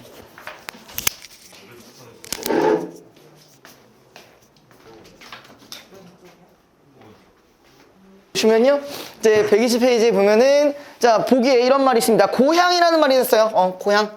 이미 키워드가 뭐 고향이라는 말이 나왔으면 당연히 파생될 수 있는 여러 가지 말들이 있겠죠. 뭐 그리움부터 시작해서 뭐 외로움부터 시작해서 과거 해상 뭐 이런 것들 다 한 번씩 고려해 볼 수가 있어요. 아무튼 얘가 유년을 보내며 정체성을 형성하고 있다. 자, 그럼 여기 얘가 정의를 한 거는 유년 시절에 가면서 정체성을 확립하는 공간이라고 했어요. 그럼 이렇다는 얘기는 이제 뭐가 나올 거냐? 적어도 유년 시절이라는 부분에 있어서는 이거는 우리가 추억이라고 생각할 거고 과거 회상이라고 생각할 거야, 그죠? 과거 회상이고 보통 이런 거에 있어서는 긍정적으로 인식한다는 부분까지 연결시켜주면은 제일 베스트고요. 그래서 고향은 그곳을 떠난 이들에게 돌아가고 싶은 욕망을 불러일으키는 장소. 자, 하나 더 추가될 수가 있겠네요. 자, 욕망이 들어갈 수 있다. 욕망이 들어갈 수 있고요. 그 다음에 많은 작가들에게 창작의 원천이 되는 공간이다. 고향으로 쉽게 돌아갈 수 없거나 현실의 삶이 힘겨울수록 고향을 향한 마음은 더욱 간절해지며, 자, 그럼 이런 상황에서 자, 고향을 부르짖는 이유는 보통 우리가 현재 살고 있는 이 현실이 아주 족같으니까 고향으로 가고 싶다는 거죠. 그죠? 네. 그 다음에 작품 속에 복원되는 고향은 정서적 충만감을 주는 곳으로 재현된다. 그 다음에 고향기에서의 유년기 체험은 대개 회상과 기억을 통해 현지적 의미를 부여받으며 혈연적 유대감이나 공동체적 삶의 모습 혹은 자연물과 함께하는 모습으로 형성되는 경우가 많다. 자, 근데 거기에 나와 있는 혈연적 유대감, 그 다음에 자연물과 함께하는 모습까지 일단 묶어주시고요. 자, 이걸 살짝 다른 말로 좀 바꿔보자고요. 자, 어떤 걸로 바꿀 수 있냐? 이렇게도 바꿔볼 수 있겠지. 이상적 세계 정도로 바꿀 수 있겠죠. 그죠? 동윤이 요즘도 좀 의욕이 좀 생겼어? 이 친구가 과제를 화요일 만에 다 끝냈더라고요. 그래서 이제 뭐야? 갑자기 막 톡을 하더라고. 답지가 빠졌어요. 막 이러면서 내가 한 페이지가 빠지긴 했었을 거예요 아마. 그래가지고 화요일 날 너 다 했어? 그러니까 저 열심히 하려고 막 이러게. 근데 그 3월 달에 그랬거든요. 저는 금수입니다. 말하면서 이제 3월 보고 나서 갑자기 저한테 톡으로 내가 성적 그냥 물어본 건데 내가 뭐 잘 봤냐 못 봤냐 이것도 안 물어봤고 그냥 어떻게 잘 봤냐 그러니까 저는 금수입니다. 점점 그래. 그래? 근데 내가 뭐라 하기가 좀 뭐라 한 거야. 그럼 내가 할 말이 없네. 이러면서 이제 약간 그거 뭐라고 하죠? 자조적 태도라고 하죠. 자조적 태도를 너무 열심히 하셨기 때문에 네, 좀 그렇더라고요. 우리 보통 이제 고향과 관련된 이런 작품이라고 한다면은 가장 대표적인 게 하나 있잖아요. 뭔지 아세요? 가장 대표적인 거. 향. 뭐? 걔는 아니고. 뭐라고? 뭐? 과거 회상. 향후? 향후는 뭐야? 걔는 향수? 상수? 맞아. 앞에 맞아요. 그곳이 차마 꿈인데 이칠이야. 앞에 맞구나. 그 고향 회상이잖아. 너네 다 내신으로 했잖아. 네? 그치? 안 했다고? 그거 있잖아 막 그 무슨 댕기머리 어쩌고 해서 막 하늘로 활 쏘고 그거 있잖아요. 그 전설 속 물결 같은 댕기머리인데 대체 뭐야? 아니, 뭐야. 댕기머리가 어디 나왔어? 하여튼 누이의 어쩌고 하면서 노예? 누이의 어쩌고. 맞아. 그 누이의 그 뭐 약간 이쁘지도 않고 막 이런 애 그거 나오고 막 그랬잖아요. 그죠? 그리고 또 고향 하면은 또 나오는 거예요. 이제 최근 수능으로 갖고 가자면은 뭐가 나왔었냐? 21년도 수능에 나왔던 이용학 시인의 그리움. 그 북쪽 철길을 따라서 못 잊어 차마 못 잊어 뭐 이거 있잖아. 지금 이것도 이용학 시인이잖아요. 그거 갖고. 네, 여기도 이용학 시인이에요. 또 그렇고 또 고향 하면 또 나 생각나는 거 백석도 되게 유명하죠. 백석도 고향과 관련된 이야기 많이 나오죠. 대표적인 거 뭐 백석의 고향 그 있잖아. 그 의원이 와가지고 막 이렇게 막 손맥 짚는 이 아버지 뭐 하시노 이러면서 이제 네 아버지 정주 사람이고 이러면서 하는 그 부분도 하나 있었고 또 뭐가 있었냐? 그 남신주의동 박시봉방 그것도 그 대표적인 무슨 나무 보면 갈매나무 보면서 이제 뭔가를 생각하는 것이다 뭐 이런 것도 있고 그렇죠? 또 흰 바람벽이 있어 같은 경우도 내 이제 전 여친 이제 뭐 하고 있어? 다른 남편이랑 이제 짝짝꿍 해가지고 아들이랑 7살 날 아들이랑 대구탕 척 끓여 먹고 있어. 씨발 존나 빡칠 것 같아, 그죠? 뭐 그런 내용도 있고 네, 여러 가지가 많습니다. 그러니까 고향 자체에 대해서는 많이 나와요. 아무튼 자. 근데 여기 말한 김에 지금 뭐가 나왔냐면 이용학 시인이 또 나왔어요. 이용학 시인. 우리 이용학이랑 항상 같이 묶이는 친구가 백석이거든요. 이들의 공통점이 이제 뭐냐면은 북한 사람이에요. 월북 작가, 탈북이 아니라 월북 작가예요. 월북 작가. 북으로 올라갔어요. 예. 쌤 그럼 보통 작가 이상되지 않아요? 그랬으면 지금 안 하겠지. 근데 어쨌든 나름대로의 문학적 가치가 있기 때문에 지금까지 이루어지고 있는 거고. 월북 작가고요. 그리고 사실 월북 작가도 그렇게 약간 컷하는 경우는 뭐 보통 이런 거겠죠. 진짜 너무나도 빨간 맛이 느껴지고 혁명적인 맛이 느껴질 때 시에서 혁명적인 맛이 느껴져. 그러면 당연히 좀 실기가 그럴 수 있겠죠. 근데 이거 같은 경우는 사실 그런 의미라기보다는 고향에 대해 그리워한다라는 그런 내용에 있어서는 그래도 실을 수 있는 내용들이기 때문에 그래가지고 이제 월북 작가인데도 종종 이렇게 수능이나 기출에서 나오기도 합니다. 그래서 이거 알아두시면 좋고요. 당연히 얘는 북한 사람이다 보니까 당연히 북한 말을 많이 사용하겠죠. 그렇죠? 그럼 북한 사투리를 쓴다라는 의미는 어쨌든 특정 지역을 연상할 수 있게끔 만든다는 거니까 그렇게 만든다는 거니까 우리가 향토성도 넣어보시면 되겠죠. 향토성도 같이 넣어보시면 됩니다. 자, 그 다음에 지금 여기 이용학의 작품 제목을 보시면 이런 말이 있어요. 우라지오라는 말이 있는데 여기가 어떤 곳이냐면 뭐 정확한 곳은 그러니까 정확하게 어디라고 말은 못 하겠는데 그냥 일종의 우리 다른 나라에 있는 한 도시 정도로 생각해 보시면 돼요. 근데 이렇게 생각해봐. 지금 어쨌든 간에 현실이 존나게 힘든 상황에서 이런 어떤 다른 나라의 도시라고 한다면은 보통 어떤 공간일까? 방금 얘기했던 그치 이상적 공간으로 연결시키면 끝이에요. 얘가 지금 여길 가고 싶다라는 얘기를 하고 있는 거지. 이상적 세계, 이상적 공간. 그죠? 자. 쭉 한번 볼게요. 삽살개 짖는 소리. 눈보라에 얼어붙는 섣달 구문. 자, 근데 이전에 뭐부터 나왔어요? 삽살개 짖는 소리. 이거 뭐야? 뭔가 좀, 그것도 그렇고. 뭔가 고향과 좀 연결이 뭐라고? 위협적이요? 고향과 관련되어 있는 거니까, 그쵸? 고향과 관련되는 소재 정도로도 볼 수 있겠죠? 자, 그 다음에 눈보라에 얼어붙는 섣달 구문. 근데 여기서 보니까 좀 약간 분위기가 어때? 부정적인 걸로 우리가 판단해 볼 수가 있겠죠? 밤이 얄궂은 손을 하도 곱게 흔들리게. 자, 이거는 뭐라고 볼 수 있을까? 이리 와라. 밤이 손을 하도 곱게 흔든다는 건 뭐겠어요? 눈발이 날린다고 아까 위에 있었잖아. 눈보라에 얼어붙는 섣달 구문이라고 했잖아. 그러니까 달이 눈이 이렇게 휘날리면서 이제 나에게 오라는 것처럼 우리나라 한 부분은 맞죠. 그래서 그렇기에 얘가 술을 마시어 불타는 소원이 이 부두로 왔다. 자, 잠깐만, 뭐가 있어? 하필 뭐 있어? 술 마셨어요.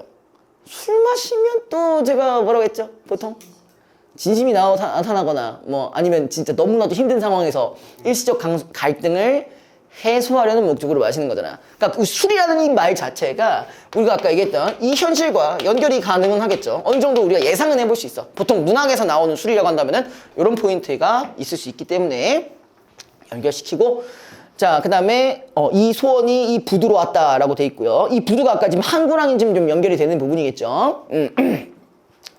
자, 걸어온 길가에 찔레 한 송이 없었대도, 자, 나의 아롱범은 자욱자욱 뉘우칠 줄 모른다. 그 다음에 또 밑에 어깨에 쌓여도 하얀 눈이 무겁지 않거나. 자, 이게 무슨 말일까요? 내가 어깨에 쌓여도 무겁지 않는다. 왜 그런 거야? 얘가 지금 어딜 가는 길이야? 지금 부두로 가는 길이기 때문에 그런 것들에 대해 생각을 못 하겠지. 뭐 제일 중요한 건 술 처먹어서 그런 거겠지만 이건 여기까지 적지 마세요. 그 다음에 지금 계속 뭘 생각하고 있냐? 철없는 누이 고술머리랑 어루만지며. 자, 이게 지금 뭐예요? 과거 회상을 하고 있는 걸로 우리가 해석을 해볼 수 있겠죠. 그 다음에 자, 우라지오의 이야기를 캐고 싶던 밤이면. 자, 이게 뭐라고 나와 있었어요? 우라지오가 여기 옆에 뭐라고 있어요? 러시아의 블라디보스토크예요. 네. 보통 특히 이 러시아나 중국 쪽, 중국에서도 특히 어디 지방? 상하이요? 상하이는 임시정부고요. 예. 간도 지방으로 피난을 많이 가는 공간입니다. 여기가 피난 정말 많이 가요. 특히 간도 같은 경우는 이제 백석이 좀 많이 갔었던 공간이고, 러시아 같은 경우는 이용학과 관련된 시 중에 러시아랑 관련된 시가 또 있어요. 이거 말고도. 혹시 아실까요? 풀벌레 소리로 가득 찼었다. 그거 아버지가 죽은 건데 아버지가 러시아에서 죽은 거거든요.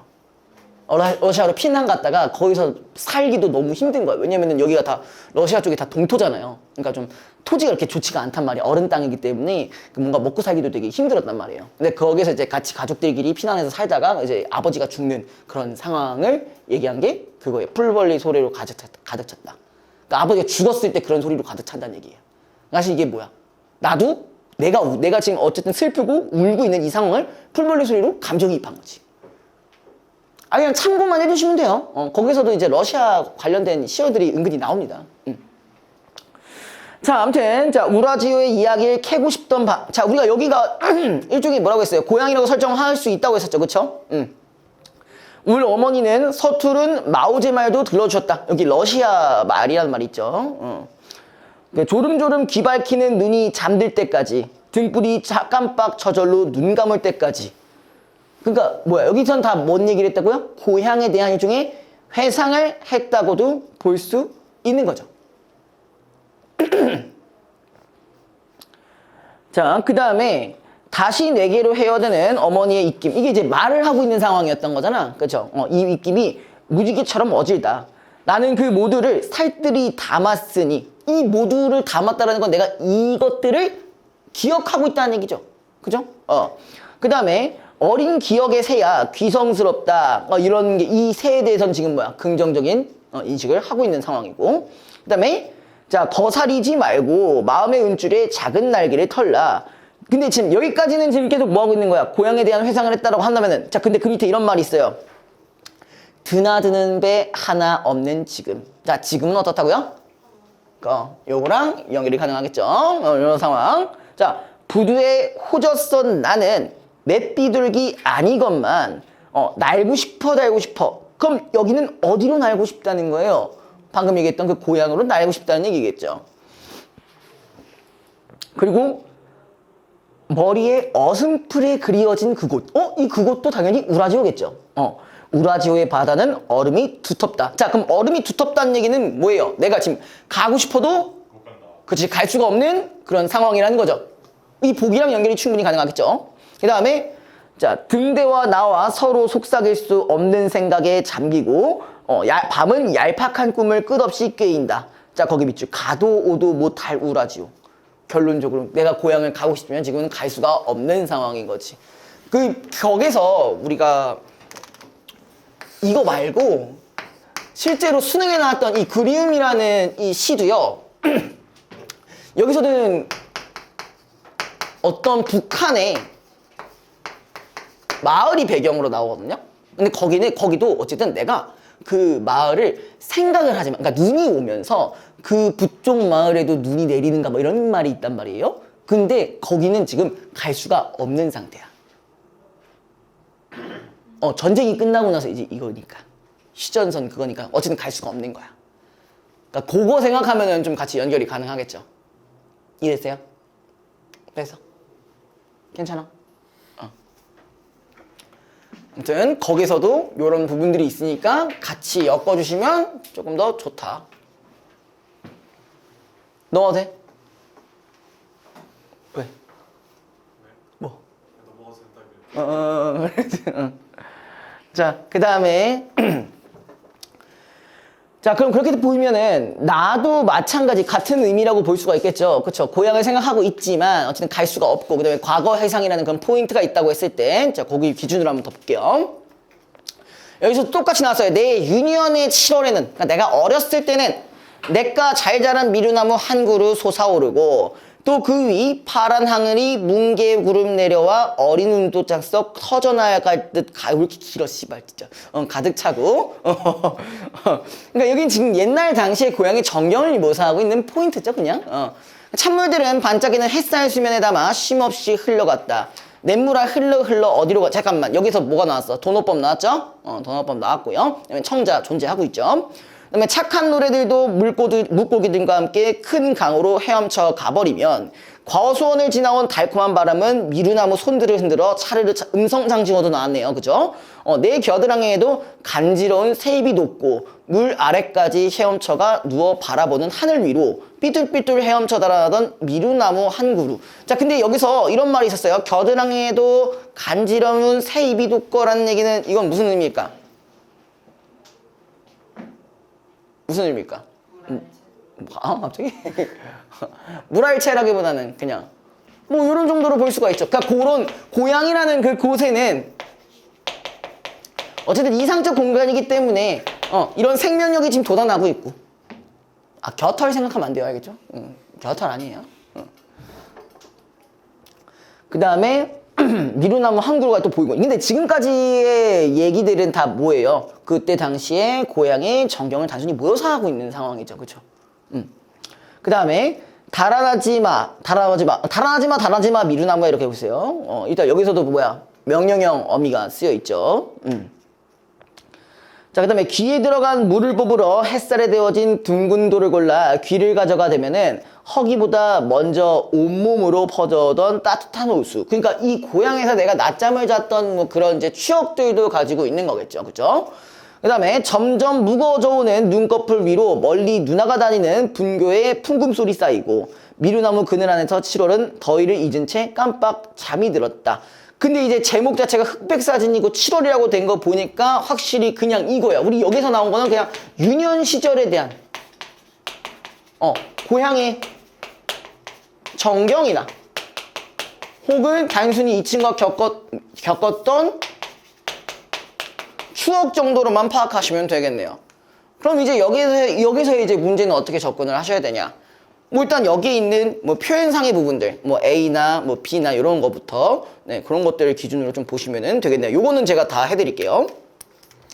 자, A와 B에 대한 설명으로 적절하지 않은 것은 제 1번 A는 B와 달리 동일한 식구를 반복하여 음악적 효과를 자아내고 있다. 그럼 일단 A에서 동일한 식구가 반복되는지를 보면 되겠네요. 그쵸? 뭐 있어? 잠들 때 꺼징 있잖아. 그치? 잠들 때 꺼정. 그거 반복되고 있고 B에서는 그런 부분이 있었나? B에서는 얘는 오히려 산문적인 그런 요소가 강하기 때문에 딱히 존재하진 않습니다. 자, 그 다음에 2번 B는 A와 달리 계절이 드러나는 시어를 통해 화자가 처한 상황을 나타내고 있다. 그럼 일단 A에서는 계절이 드러나는 시어가 없다는 얘기겠네요. 그쵸? 없죠. 그냥 단순히 시간적 배경밖에 안 나타나 있습니다. 근데 B에서는 있어요? 그 7월이라고 했으니까 대놓고 있네요. 그쵸? 넘어가시면 되고 3번 A와 B는 모두 화자의 공간 이동에 따른 풍경 변화를 묘사하고 있다. 자, A는 한번 보자. A에서는 뭐 얘기했어? 그냥 뭐 어머니의 얘기밖에 없었고, 그쵸? 엄마의 얘기밖에 없었고, 자, B 같은 경우는 뭐야? 그냥 마루나무 그늘 아래라는 공간이 계속 고정이 되어 있기 때문에 여기 부분은 틀린 거죠. 그죠? 그 다음에 4번 자, A와 B는 음성상징어를 활용한다. 자, 음성상징어 어디 있어요? 조름조름 일단인데 A에서는 그죠? 맞죠? 조름조름 맞죠? 그 다음에 B에서는 뭐가 있어요? 그것도 있죠. 그쵸? 어디에? B에? B에 대한 얘긴데? 그 밑에 지잖아. 나에서 맨 밑에 줄. 뭐야, 그 여태까지 못 봤어요? 왜 그러세요? A랑 B만 하면 되는 건데 문제 풀 때 그러시면 안 됩니다. 예, 좀 난감해요. 그러시면 안 돼요. 자, 여기는 뭐가 있어요? 하나가 있긴 한데 점점 이것도 부사어잖아. 우리 보통 부사어라고 하기도 합니다. 음성상징어를 부사어라고 하기도 하고 행동을 따라 하거나 혹은 또 뭐 소리를 따라 하거나 거기 부분도 있죠. 네, 조심하셔야 됩니다. 그 다음에 5번 A는 화류법을 활용하여 시간의 경과를 그게 있었나? 화류법이 뭐였어요? 되게 오랜만에 들어보죠? 화류법. 그래서 살아있는 것 같이 묘사한다고 했는데 제가 그러면서 의인법까지 예전에 얘기를 했던 기억이 있습니다. 그래서 그걸 행동으로만 봤을 때 사람만 가능한지 모두 어떤 살아있는 생물들이 가능한지 그걸로만 이제 구분을 하자라고 했었습니다. 그럼 여기서 화류법이 있었냐는 거죠. 깜빡 져서 그쵸. 등불이 눈 감을 때 요 부분이겠죠? 그죠? 여기 부분은 화류고요. B도 그게 있나고요? 그 등불이 눈 감을 때라는 부분을 통해서 어쨌든 시간의 경과가 드러난 건 맞죠. 등불이 꺼졌다고 하는 거니까. 맞죠? 그 다음에 그럼 B에서는 뭐가 있어요 또?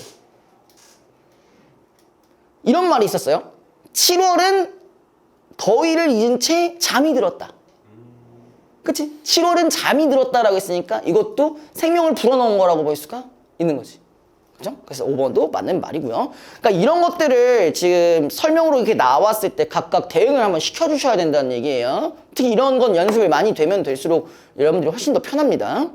자, 그 다음에 기억과 니은에 대한 이해로 적절한 것은 자, 기억이 뭐였냐면은 그 맷비둘기고요. 그 다음에 그 니은이 밑에 등대입니다. 등대. 예. 자, 이 기억 같은 경우 맷비둘기 뒤에 날고 싶어 이런 말이 먼저 나왔어요. 그럼 뭐야? 내가 얘가 됐다라면은 날 수 있다라는 얘기겠죠. 그쵸? 그럼 일종의 뭐야? 적어도 1번은 아니네. 실현을 주는 존재는 아니겠네요. 기억만 따지면. 그럼 2번 화자의 소망을 환기하는 존재. 일단 요건 맞고, 그죠? 그 다음에 3번에 미래를 상징하는 존재. 이것도 아니고. 4번 상실감을 주는 존재. 이렇게 생각해볼 수는 있을 것 같긴 한데 그렇게 생각할 수 있긴 하지만 그것을 보긴 조금 어렵고요. 화자의 아픔을 해소하는 존재. 이것도 말이 좀 어렵죠. 그러기. 자, 근데 이제 니은 볼게요. 근데 등대와 나와 자 이런 말이 있어요. 서로 속삭일 수 없는 생각에 잠기고. 그럼 어떻게 보면은 등대와 나는 뭐가 되는 거야? 동일시한다라고 볼 수가 있는 거죠. 그죠? 그럼 그러니까 니은은 화자의 성숙을 이끄는 거 아니고 그냥 화자의 처지가 투영된 존재다. 이게 2번이 정답이겠네요. 자, 그 다음에 3번 가와 나의 시어를 비교하여 이해한 내용으로 적절한 것은 자 1번 자 삽살개 짖는 소리는 과거와 현재를 이어주는 매개체. 이어준다라기보다는 오히려 과거 회상을 하는 정도로만 볼 수 있겠죠. 그죠? 그 다음에 나의 착한 노래는 착한 노래가 어디서 나오냐? 이 착한 노래가 어디 갔니? 거기 그쵸 그쵸? 물고기들과 함께 나오는 근데 왜 안 보이지 나는 또? 나 바본가 봐. 아 여기 있네요. 그러네요. 근데 이건 뇌물이 흘러가는 뭐 그런 부분이니까 심정의 변화를 일으킨다는 보기 어렵고 계속 회상이 지속되니까 이것도 그렇게 보기 어렵습니다. 자, 그 다음에 2번 가의 얄궂은 손을 하도 곱게 흔드는 밤은 화자가 고독감을 느끼는 시간. 자, 요게 뭐야? 곱게 흔드는 밤. 이거 뭐였어? 그래서 부두로 왔다라고 했잖아. 그렇지? 고향을 기억하게끔 만드는 거니까 고독감이라기보다는 조금 회상을 할 수 있게끔 만드는 거라고 볼 수 있겠고요. 그 다음에 내 유년의 7월은 화자가 공동체적 연대감을 느끼는 시간이다. 그 7월이라는 부분이 지금 공동체적인 부분이 있다라고 할 거면은 그 말이 있어야 되는데 뭐 같이 뭘 하거나 이런 말이 있어야 되는데 뭐 딱히 뭐 없죠. 그죠? 여기는 안 보이죠. 3번 가의 부두는 돌아가고 싶은 화자의 바람이 표출되는 현재의 공간. 그치? 부두 너머로 내가 갈 수가 없는 상태인 거잖아. 그죠? 그 다음에 나의 내가는 화자가 보냈던 유년의 평화로움을 보여주는 과거의 공간. 그냥 되게 간단하게 얘기했었어요. 그냥 말 그대로 이거 아니면 이거라고밖에 얘기를 안 했잖아. 그러니까 오히려 더 쉬웠던 거지 그거는. 그 다음에 4번 자 선지만 바로 보겠습니다. 자 가의 A가 눈보라에 얼어붙는 섣달 구문입니다. 고향에 돌아가기 힘든 상황에서 화자가 현재의 삶에서 겪는 힘겨움 맞죠? 그 부정적인 걸로 볼 수 있다고 했었죠. 그쵸? 그래서 이건 그렇게 볼 수 있고 자 가의 B는 뭐였냐? 화자가 떠올린 유년 시절의 행복한 기억. 그치? 옛날에 그 모두를 살뜰히 담았다고 했으니까 그런 추억들을 살뜰히 옛날에 얘기해줬던 것들을 다 담았다는 얘기니까 충분히 연결이 가능하죠. 이해됐어요 이거? 3번 가의 C가 뭐야? 밤은 얄팍한 꿈을 끝없이 꾀인다 라는 부분이고 고향으로 돌아갈 수 없는 현실 속에서도 귀향에 대한 이 미련을 버리지 못한 화자의 상황. 그쵸? 계속 꿈을 꾸게 만든다는 거니까 이상적 공간 즉 고향을 자꾸 생각하게 만드는 거니까 연결이 될 거고요. 나의 D는 파란 마늘에 뭉게그름 내려와 어린 돛에서 뭐가 터져나올 듯 가득 차고 이 부분인데 자연과 함께하는 모습으로 자연에 대해 화자가 가진 친밀감이 표출됐다. 이것도 충분히 연결될 수는 있겠죠. 그죠? 연결은 가능하겠죠. 다음에 나의 이가 뭐야? 허기보다 먼저 온몸으로 퍼져던 그 잠이네요. 유년 시절 고향에서 혈연적 유대를 매개로 하여 정서적 충만감을 얻은 모습을 자 일단 정서적 충만감을 얻은 건 맞는 것 같은데 혈연적 그 유대가 있다라고 보기엔 어렵지. 근데 여러분들이 여기서 착각할 수 있는 포인트가 딱 하나 있어. 왜냐면은 그 밑에 이런 거 있잖아. 누나가 다니는 분교에 풍금 소리 쌓이고 이러면 씨발 이거 혈연 아니야? 이렇게 생각하면 잣대요. 너 많이 하는 거잖아. 그치? 너 그 실수 많이 하잖아. 그치? 제대로 보거나 안 보거나 둘 중에 하나잖아. 그죠? 자, 드디어 이 우할가 찍이 나왔습니다. 예. 예, 물론 이제 보기에서도 이미 나온 바가 있지만 근데 제 생각에는 여러분들이 그거 그냥 문제만 풀었지 이걸 제대로 하지는 않았던 것 같은데 맞죠? 이걸 뭐 더 보시진 않았을 거 아니야? 아니야? 네. 했어 안 했어? 더 안 봤지? 네. 응 그랬을 것 같아. 맞았어요. 다 왔어?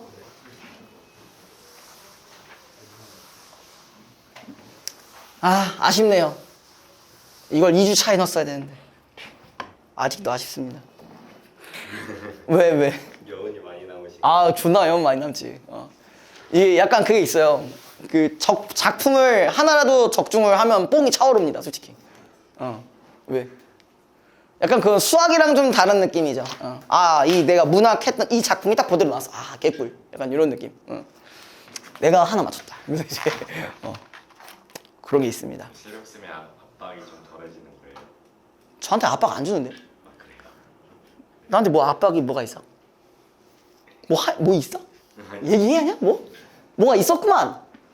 뭐가 있었어? 아니요. 있었지. 진짜 없었어? 네. 나한테 뭐 압박을 왜 줘? 다시 한번 관계를 설명을 해드려야 되나? 다시 한번 관계를 설명을 해드려나? 네. 저는 그냥, 네. 일개, 그렇죠. 네. 용병입니다. 예. 주종 관계가 아니에요. 주종 관계가 뭔지 아시죠? 주성관계. 네, 그런 관계가 아니에요. 근데 이거지, 이제. 온전히 책임은 나한테 있다. 그 쌤의 책임은 없다. 그냥 난 여기서 수업만 하는 거다. ODM. 어? ODM. 씨. 야, 그거 뭔지 알지? 기억 안 나지? 예. 지문에 나. 아웃소싱. 아. 다시 한번 뭐라고? ODM. OEM은 뭐였어? OEM은 그냥 다 도면까지 주는 거 아니에요? 맞아, 맞아. 사람들은 ODM은 좀 머리 커가지고. 야, 말이 좀 이상해. 머리가 뭐가 커, 임마. 정말. 독특한 걸 기억하고 있는. 예, 별걸 다 기억하고 계시네요. 자, 요거는 어쨌든 우리가 한 번 하긴 했잖아요. 그쵸? 기억나시죠? 3호 때 어느 정도 다루긴 너 있었니? 너 해설해줄 때 없었지? 네. 아, 그러네. 이 해설할 때 요거 한 번 다뤄주긴 했거든요. 그래서 최대한 좀 빠릿빠릿하게 하고 넘어갈게요, 여기는. 자. 어쨌든 우리가 우활하다라는 그 의미는 뭘로 보시면 돼요? 그냥 말 그대로 어리석은 거라고 보시면 되죠. 그쵸? 그 제가 그때 당시에 그 3월 달에 대한 설명을 사무하면서 설명할 때 제가 이 말을 했었어요. 이게 두 가지로 나눠진다고. 그죠? 맞죠? 우활하다는 거. 그래서 뭐 기억나? 이거 혹시?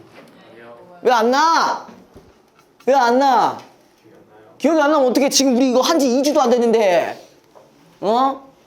이거 두 가지 기억하는 사람. 어리석음의 두 가지 뜻. 우활. 두 가지 뜻. 아. 어리다랑 진짜 막 마음이 여린 거랑 그냥 멍청한 거예요. 멍청하네. 장난이야? 절대 그 아닌 거 알지? 저는 그렇지 않습니다. 자, 이거였잖아. 제가 산무 그 보기에 나왔을 때 이랬어요. 세상 물정이 어둡다라는 뜻. 그죠? 가장 근본적인 뜻은 이거고, 이거 말고 하나의 뜻이 더 있다고 하셨어. 이미 그게 보기에서 나왔던 상황이거든요. 그래서 얘가 추구하는 어떤 윤리적인 그런 이제 가치를 계속 어떻게 한다는 거야? 고수한다는 얘기죠. 그죠? 이 두 가지 뜻의 우활이 있었다고 했었어요. 그러니까 어떻게 보면 우직한 사람. 이라고도 해석이 가능한 거지. 그죠? 여기서 말하는 윤리적 가치라고 한다면 당연히 이 유교적인 가치를 얘기하는 거겠고. 그죠? 유교적인 가치를 얘기하는 거고요. 자, 내용이 얘가 조금 더 길 거예요. 얘가 조금 더 길 거라 여기서 여러분들이 안 한 포인트가 있으면 그거 좀 하고 넘어갈게요. 자, 어찌 생긴 몸이 이토록 우활한가? 일단 뭐 내가 왜 이렇게 똥 멍청하냐? 그죠? 그 다음에 우활도 우활할시야. 그토록 우활할시야. 자, 요거는 무슨 구조? 점수. 점층이요? 강조. AA, BA 구조. 그 오랜만에 나왔잖아. A. 뭔지 몰라? 네. 헐. 부활도 부활하시오. 부활. 그러니까 여기 하나의 구조를 기준으로 했을 때 요 세 부분이 동일하잖아요. 네. 이게 우활 나왔잖아. 멍청 나왔잖아. 약간 아니, 너무 그렇다는 거 아니야? 효과가 뭐예요? 멍청. 뭐냐고? 강조. 맞잖아요. 아니 그 형식이 뭐냐고. 형식이 뭐냐고. 형식이. 원래 반복은 강조가 동반이 되죠. 네. 알겠죠? 이 우활한 사람아? 이거라고. 이거라고. 오케이? 됐어? 그만 놀려? 나 놀린 거 없는데. 얘 F라 지금 감정 상했다. 야, 빨리 봅시다. 왜 선생님? 그래, 됐네. 오케이, 해결. 오케이. 오케이. 해결했다. 그치? 자, 하지면 갑자기? 자, 그 다음에. 자, 이봐, 번님네야, 우월한 말 들어보도록 했으니까, 여기도 당연히, 청자에게 말을 건네는 방식 바로 넣어볼 수 있겠죠. 그쵸? 자, 이내 젊었을 때 우화람이 그지없어. 그러니까 우화람이 너무 커졌고, 이 몸 생기남이 금수와 다름으로, 아유, 금수 또 나왔네요. 이제 이놈의 금수 진짜. 그만 나왔으면 좋겠는데. 그쵸? 자, 근데 어쨌든 간에, 이 거기에 나와 있는 우화람이 그지없다라는 거는 우화람이 엄청나게 많은 건데, 자, 맞죠? 여기까지 맞죠? 근데 이게 금수와 다르다고 했잖아. 그치? 맞지? 여기서 금수와 다르다라고 했으니까 여기서의 우월하다는 뜻은 이 포인트랑 연결이 가능하지. 맞죠? 이해했어? 자, 그 다음에 애칭 경영, 충군 제장, 내 분수로 여겼더니, 여기 같은 경우는 지금 뭐라고 되어 있어요? 애칭 경영, 충군, 이거 다 유교적 개념입니다. 유교적 개념이에요. 뒤에 설명 나와 있습니다. 됐죠? 그 다음에 하나도 못 이루고 세월이 늦어지니, 어쨌든 간에 얘는 벼슬을 못했죠. 실제로는. 그래서 평생 무활은 날 따라 길어간다. 아침이 부족한들 저녁을 근심하면, 이건 뭐야? 아침에도 부족하고 저녁에도 근심한다는 얘기죠? 맞죠? 그 다음에 한 칸 초가집이 비새는 줄 알았던가. 어떤 상황이야? 상당히 가난한 상황이었던 거죠. 그죠? 그 다음에 현순백결이 부끄러움 어이알며. 자, 현순백결이 여기서 뭐라고 나와 있나요? 옷이 아주 그냥 그지같이 입고 있는 거예요. 그죠? 그 다음에 어리석고 미친 말이 미움받을 줄 알았던가. 뭐야? 이건 뭐야? 어리석고 미친 말. 일종의 내 이념인 거지. 나의 생각과 그런 거죠. 그죠? 자, 그 다음에 우월도 우월할샤, 그토록 우월할샤. 자, 요것은 어떻게 전체적으로 봤을 때는 우리가 19의 반복과 연결이 가능하겠죠. 여기 처음에 A 부분에 있는 두 번째 줄과 B에 있는 첫 번째 줄 기준으로 보시면 맞죠? 19의 반복이라는 것도 볼 수가 있고요. 자, 그 다음에 봄산의 꽃을 보고 돌아올 줄 어이알며. 이거 원리 기출에 있었던 거 그대로 나왔네요. 그쵸? 여름 정자에 잠을 들어 꿈 깰 줄 어이알며, 겨울 아래 달 맞아 밤드는 줄 어이알며, 겨울 눈에 시운 겨워 춤을 어이알리. 자, 요거는 그냥 딱 두 가지 포인트 있었죠? 이거 기억나요? 여기에 대한 문제의 선지가 하나 있었는데.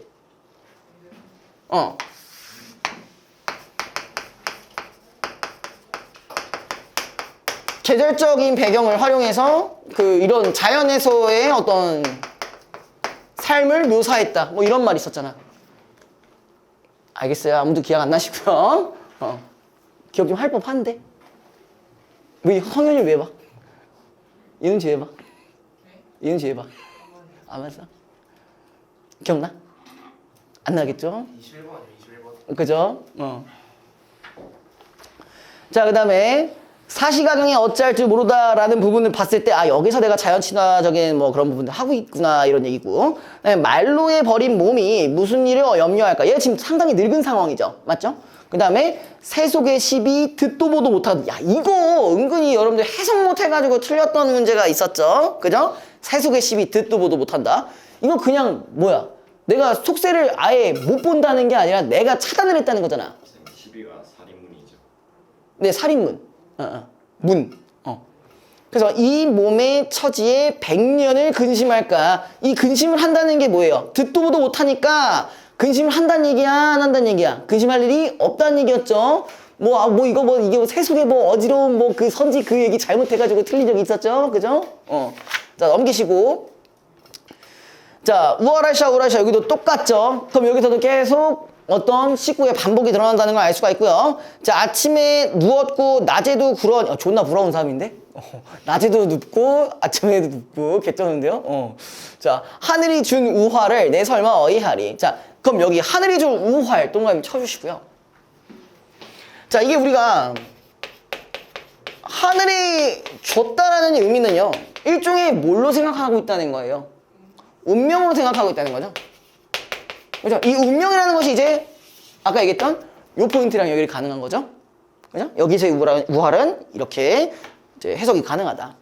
자, 그 다음에 그래도 애달프다 고쳐 앉아 생각하니 이 몸이 늦게 태어나 애달픈 일 많고 많다. 이 늦게 태어났다는 게 뭐야? 좀 태평성대 할 때 태어났어야 되는데 그거보다 늦게 태어나가지고 우리가 내가 지금 제대로 실천을 할 수가 없다는 얘기죠. 100번 다시 죽어 옛사람 되고 싶네. 그 옛사람과 관련된 시기가 밑에 태평성대 동그라미 쳐주시고요. 태평성대 잠깐이야 노래 보면 자 그다음에 요순도 요때가 되게 뭐야 엄청 평화로웠던 시절이에요. 그리고 여기가 2번 문제 보기랑도 연결이 되어 있습니다. 실제로 근데 여러분들이 산모 때도 보기에 아마 제시가 되어 있었을 거예요. 제가 기억하기로는. 그죠? 그 다음에 어쨌든 여기도 계속 기출에 나왔던 거죠. 순박한 풍속이 경박하게 되었다. 그러니까 현재가 부정적이다. 이런 얘기고 번자탐 정회를 누구에게 이르려는가. 태산에 올라가 온 세상이나 다 바라보고 싶네. 성현 달던 세상 두루 살펴 학업 닦던 자치 보고 다 언제 거 생각하는 거야. 다 옛날 생각하는 거야. 자연만 보거나 옛날만 생각하거나 뭐 이거예요. 그다음에 주공은 어디 가고 꿈에도 뵈지 않는가. 매우 심한 나의 삶을 슬퍼한들 어이하리. 자 그럼 슬퍼한들 어이하리라고 했으니까 뭐야 일종의 이렇게 하면 되겠다 안 되겠다. 안 되겠다. 왜 뭐 생각하고 있는 거예요? 아니. 왜 괜히 뭐 물어볼 것 같아서? 네. 긴장하고 계세요. 생각해보니까 태웅이 벌써 뉴비 패키지 끝난 것 같은 느낌이지 왜? 내가? 오래되지 않았어? 그럴 때 되지 않았나? 우리 오래되지 않았어. 아 그랬나?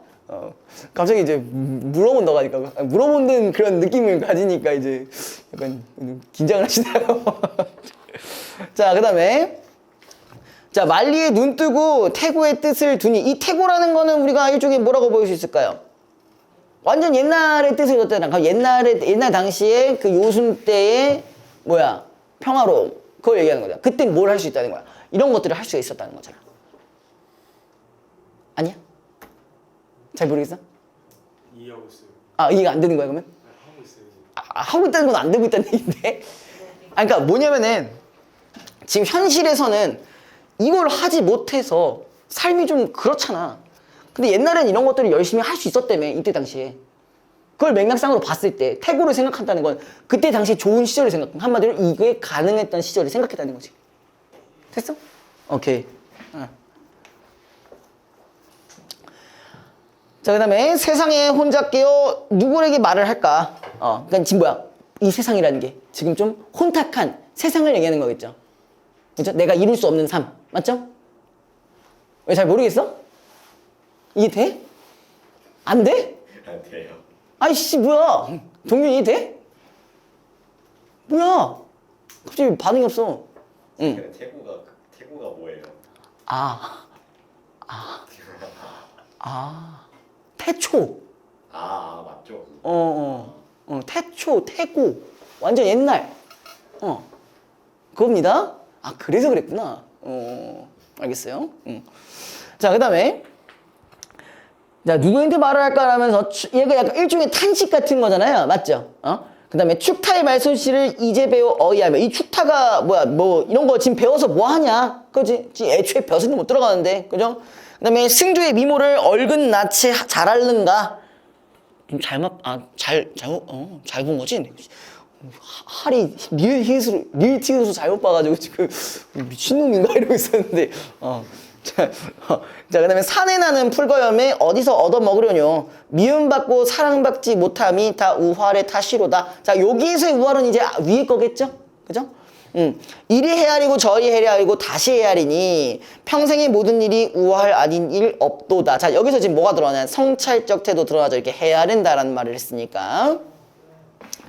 자, 그래서 이 우활 거느리고 100년을 어이하리. 아이야 잔 가득 부어라. 취하여 내 우활. 아유 또 뭐 나왔어. 또 술 또 나왔어. 또 술. 문도술 또 나왔어요. 문학엔 또 술. 뭐야?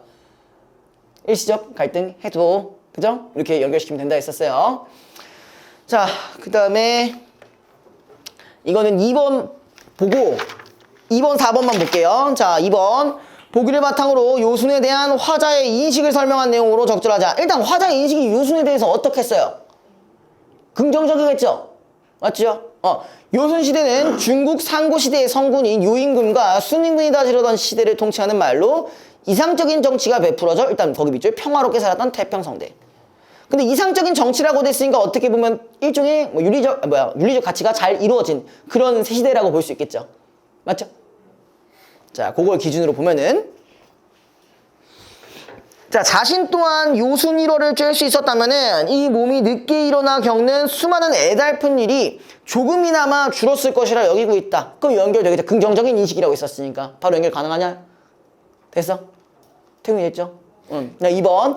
현재의 애달픔은 이번 생에는 해결할 수 없으므로 차라리 죽어서라도 요순시대와 같은 태평성대에 다시 태어나고 싶다는 이거 얘기했었잖아. 그죠? 3번. 요순시대의 순박했던 풍속이 경박하게 변하여 번잡한 정의를 털어올 데가 없게 된 오늘날의 상황에 대한 한탄하고 있다. 오늘날은 마이너스니까 연결되겠고요. 4번 요순시대처럼 자신이 살펴보고 싶은 시대로 성현 살던 세상. 이 성현이 뭐야? 성인을 얘기하는 거죠. 맞죠? 그 다음에 학업 닦던 자취 보고 싶다. 그러니까 이때 당시에 닦던 자취 보고 싶다는 거 봐. 이때로 돌아가고 싶다는 얘기인 거잖아. 연결되겠죠? 네, 5번 요순시대를 회복하지 못한다고 해도 만리에 눈뜨고 태고의 뜻을 두면은 미움받고 사랑받지 못하던 자신의 문제가 해결될 것이라. 이거는 요순시대랑 연결되는 부분인 거잖아. 그쵸? 맞죠? 이게 못한다고 해도가 아니라 이때 당시에 회복이 되면 네가 그죠?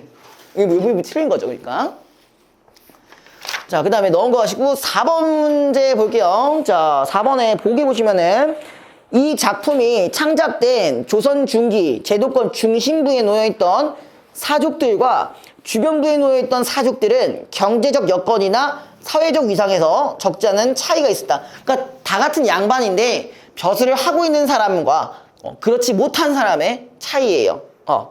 제도권 주변부에 놓여있던 사족들의 경우 벼슬이나 명성을 높여 자신의 이름을 세상에 드러낼 기회를 얻지 못하고 자연에 은거하며 지내는 경우가 많았는데, 자, 일단 제가 이 얘기를 예전에 한번 한 적이 있어요. 우리가 과거 시험 경쟁률 제가 얘기했던 거 기억나요? 한 10만 분의 1이라고? 10만 대 1? 애초에 이런 거 아니었어요? 과거 시험에가? 비리 같은 거. 비리 같은 것도 있었고, 그건 더 나중이겠죠? 근데 기본적으로는 이 과거 시험에 장원급제 할 수 있는 것들은 이제 거의 10만 대 1이고요. 그 다음에 그 외에 성균관으로 들어가는 건 조금 더 많을 수 있지만, 장원급제를 해서 바로 올라가는 경우는 진짜 거의 없었습니다. 어쨌든 그거 하기가 상당히 힘들었다는 얘기예요. 벗을 하는 것 자체가. 자, 아무튼 자연에 은거하며 지내는 경우가 많았는데 자신의 불우한 처지를 자연에 대한 애착으로 치환하면서 이거 중요하겠네요. 자연에 대한 애착으로 치환하면서 유교적 이념이나 가치관을 고수한 태도를 보이기도 했다. 이런 사람들 중에서는 추후 벼슬길에 나갈 기회를 얻어 자신의 이상을 실현하겠다는 포부를 버리지 않는 이들도 적지 않았다라고 되어 있는데, 나 요 기준으로 한번 볼게요. 1번. 자, 기억이 지금 뭐냐? 기억이 유교적 이념을 내 분수로 여겼다고 했던 부분이네. 그죠? 평소 유교적 이념이나 가치관을 추정하는 태도는 진역이 있었다. 이건 연결될 거고요. 그 다음에 2번 니은이 하나도 못 이루고, 이 부분은 나이가 들어서도 문관으로서 성취할 기회를 얻지 못한 것에 대한 안타까움 연결 가능하고요. 그 다음에 디귿 겨울 능에 쉬운 겨워. 디귿은 자연 속에 은거하여 지내고 있는 자신의 삶을 자연에 대한 애착으로 치환했다. 연결 가능하죠. 자연 친화니까. 그 다음에 리을은 말로의 버린 몸. 경제적 여건이 좋지 않고 사회적 위상도 높지 않은 불우한 처지. 이것도 맞는 말이고요. 마지막 5번. 이거 축타의 말소심은 이제 배워 어이하면 여기거든요. 그러니까 수양은 계속해도 벼슬 길에 나가 이상을 실현할 능력을 갖추지 못할 것에 대한 연열을 뭘 못해. 그냥 이렇게 배워봐야 의미가 없다는 얘기지. 이걸 배운다고 해서 뭘 못한다는 얘기는 아니잖아요. 그래서 5번이 정답이고요. 여기서의 문제는 생각보다 쉬웠죠. 자, 그 다음에 128페이지. 여긴 좀 짧습니다. 금방 끝날 겁니다.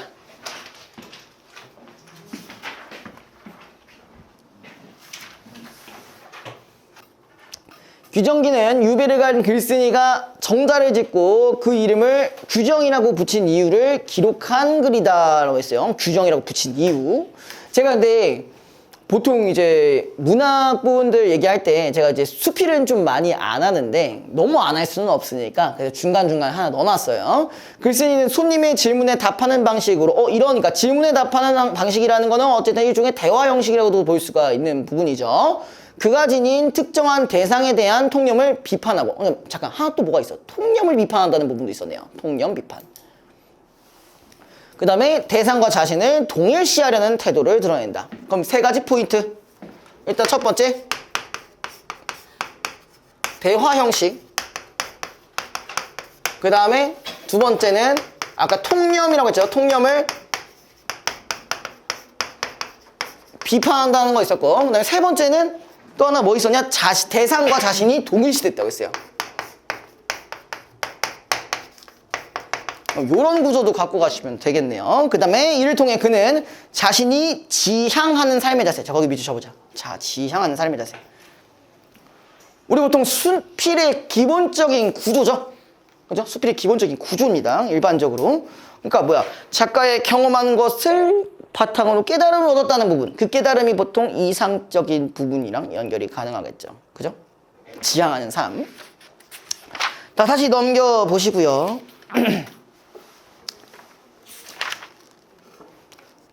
자, 여기서 우리가 하나 기억나는 게 있어야 돼요. 유배를 간 상황이야. 유배. 네. 유배예요. 자, 참고로 조이라는 사람은 어떤 작품을 하나 지었는데 아주 유명한 작품이 하나 있습니다. 알아?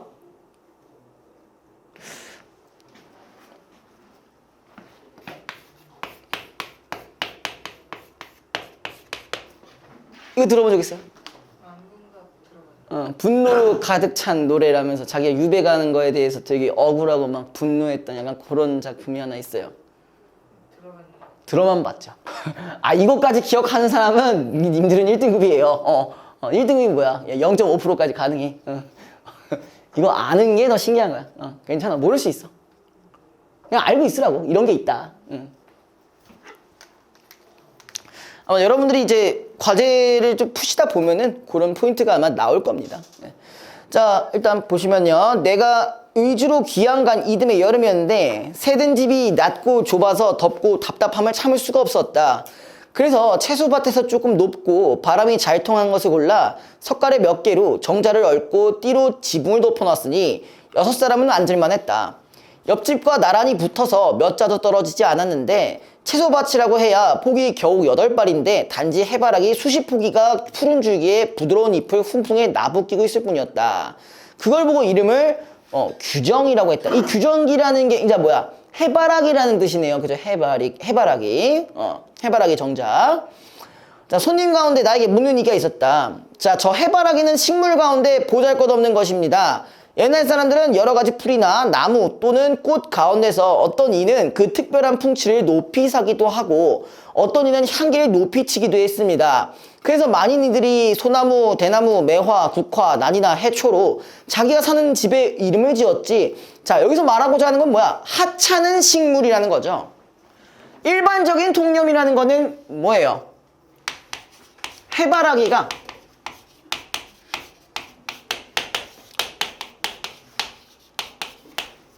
이런 식물이라고 판단하고 있는 부분이죠. 그죠?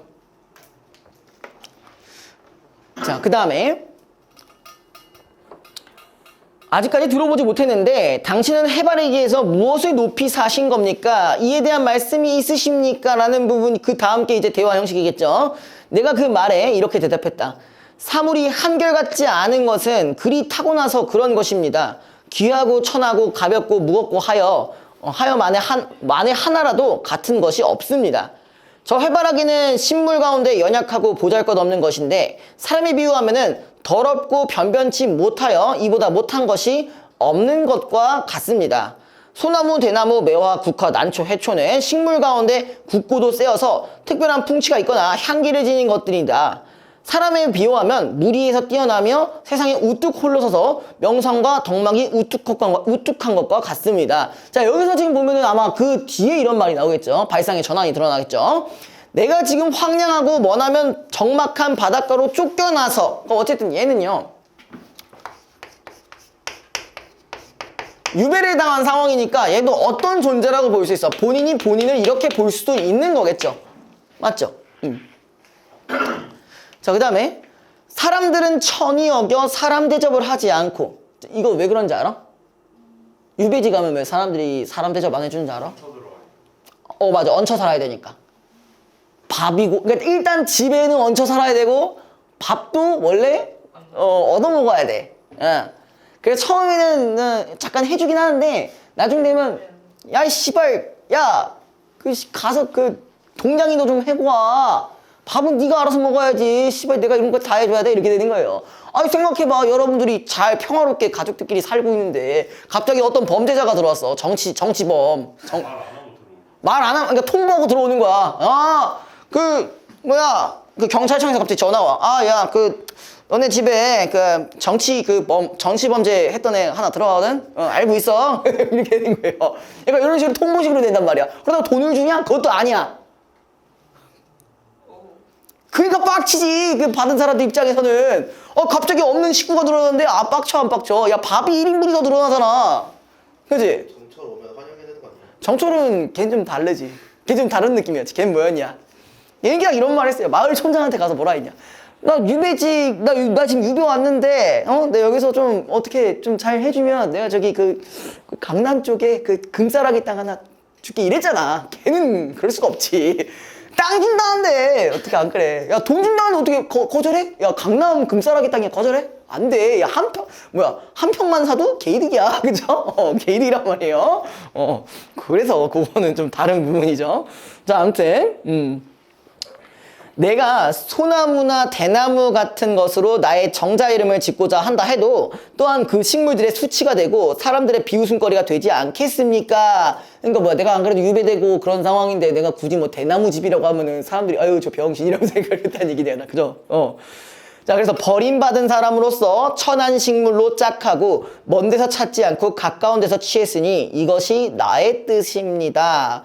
또 내가 들으니 천하에 버릴 물건도 없고 버릴 재주도 없다고 합니다. 그래서 어적이나 삿박이, 무가, 배추 같은 하찮은 것들 이게 하찮은 거야? 배추 존나 요즘 잘 먹잖아. 그죠? 김치 없어서 못 먹지 않아요? 라면에다가 오늘 딱 이렇게 딱 수업이 딱 끝나고 집에 가서 뭐예요? 라면이 갑자기 먹고 싶어져요. 근데 라면은 있는데 김치가 없어. 화가 나죠, 솔직히. 화가 납니다. 그냥 김치가 있어야 돼. 옛날엔 그랬다는 거죠. 옛날엔 김치라는 개념 자체가 거의 없었잖아. 그죠? 이거 빨간 김치 나온 게 얼마 안 된 거 아시죠? 임진왜란은 아닐 거야. 19세기 이후일 거예요. 제가 알기로는. 아닐 수도 있어요. 그럴 수도 있는데, 고춧가루가 들어온 건 그때가 맞는데, 김치를 그렇게 먹기 시작한 건 좀 뒤였어.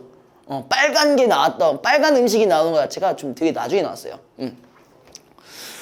자, 아무튼, 어디 갔었냐? 어디까지 얘기했지? 무 얘기했었는데? 그래서 거기다가 해바라기는 두 가지 훌륭한 점을 가지고 있습니다. 해바라기는 능히 행해를 향하여 그 빛을 따라 기울어집니다. 발상의 전환이 하나 들어가 있죠. 근데 얘가 말하는 나름대로 장점이 두 가지가. 자, 일단 태양의 방향에 따라서 얘가 수그러든다고 했었어요. 이걸 우리가 뭐로 볼 수도 있어? 충성으로 볼 수 있다는 거야. 자, 이거 어떻게 연결돼? 왜 이게 충성이야? 임금이 모기 때문에. 그렇죠. 여기 이제 임금이라는 그 뜻을 내포하고 있다는 걸 잘 알고 계셨다면 이게 충분히 납득이 가실 겁니다. 납득하? 오케이. 자, 그 다음에 또 분수를 지킬 줄 아니 그것을 지혜라고 해도 괜찮을 것입니다. 대개 충성과 지혜는 남의 신하된 자가 갖춰야 될 정조이니. 자, 또 두 번째는 뭐였어? 분수를 지킬 줄 안대요. 그러니까 분수를 지킬 줄 안다는 건 어떤 포인트에서? 수그러드는 부분에서 분수라고 볼 수가 있는 거죠. 그쵸? 임금님 앞에 있는데 씨발 고개 빳빳이 들어봐. 걔 도라이 새끼인가 이러겠지. 그치? 자, 그 다음에 그 다음에 뭐가 있냐. 충성으로서 임금을 섬겨 자기의 정성을 다하고 지혜로서 사물을 분별하여 시비를 가르는데 잘못됨이 없는 것. 이것은 군자도 어렵게 여기는 바이지만 내가 옛날부터 흠모해왔던 덕목입니다. 그러니까 얘는 일반적인 해바라기는 이런 존재라고 생각했지만 여기 있는 작가가 생각하는 이 인식은 이 두 개라는 거죠. 이거를 뭐랑 연결을 했냐면 정조라는 부분이랑 연결을 했던 거지. 됐지? 자, 그 다음에 또 어디 갔니? 이런 두 가지 아름다움이 있는데도 연약한 무풀들에 섞여 있다고 해서 그것을 천하게 여길 수 있겠습니까? 이로써 말하면은 유독 소나무나 대나무나 매화나 국화나 난이나 해초만이 귀한 것이 아님을 살필 수 있겠습니다. 비록 내가 비록 귀양살이라고 했지만 자국 먹고 하는 것이 임금님의 은혜가 아니면 없습니다. 아 이거 많은 시조에서 본 것 같은데 그죠? 항상 나오는 거 뭐야? 임금 은혜가 끝이 없다, 가히 없다 이런 말도 있고 역군은 이셨다 이거 많이 나오죠? 똑같아 너.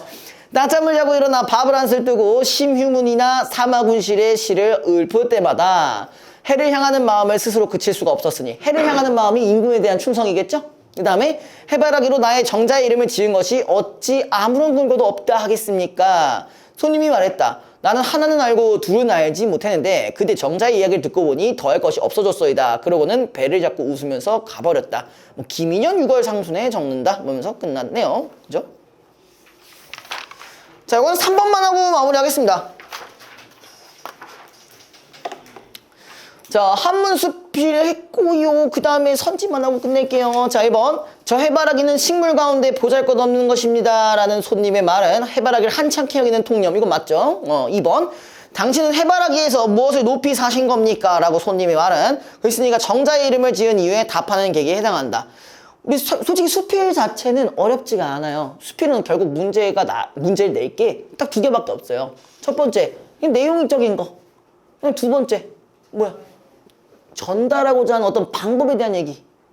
2가지밖에 없어요. 그죠? 만약에 내용에서 조금 꼰다 해도 추론적인 거밖에 없습니다. 그죠?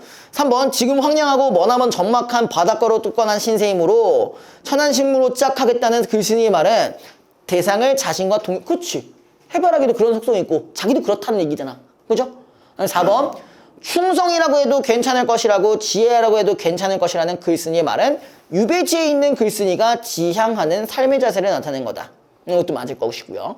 5번, 그대 정자의 이야기를 듣고 보니 더할 것이 없어졌다는 손님의 말은 대상과 관련하여 글쓴이가 얻은 깨달음에 동의하지 못하겠다라는 뭔 갸소리죠? 여기까지만 하시고요. 제가 그 기출 분석은 그건 제가 내일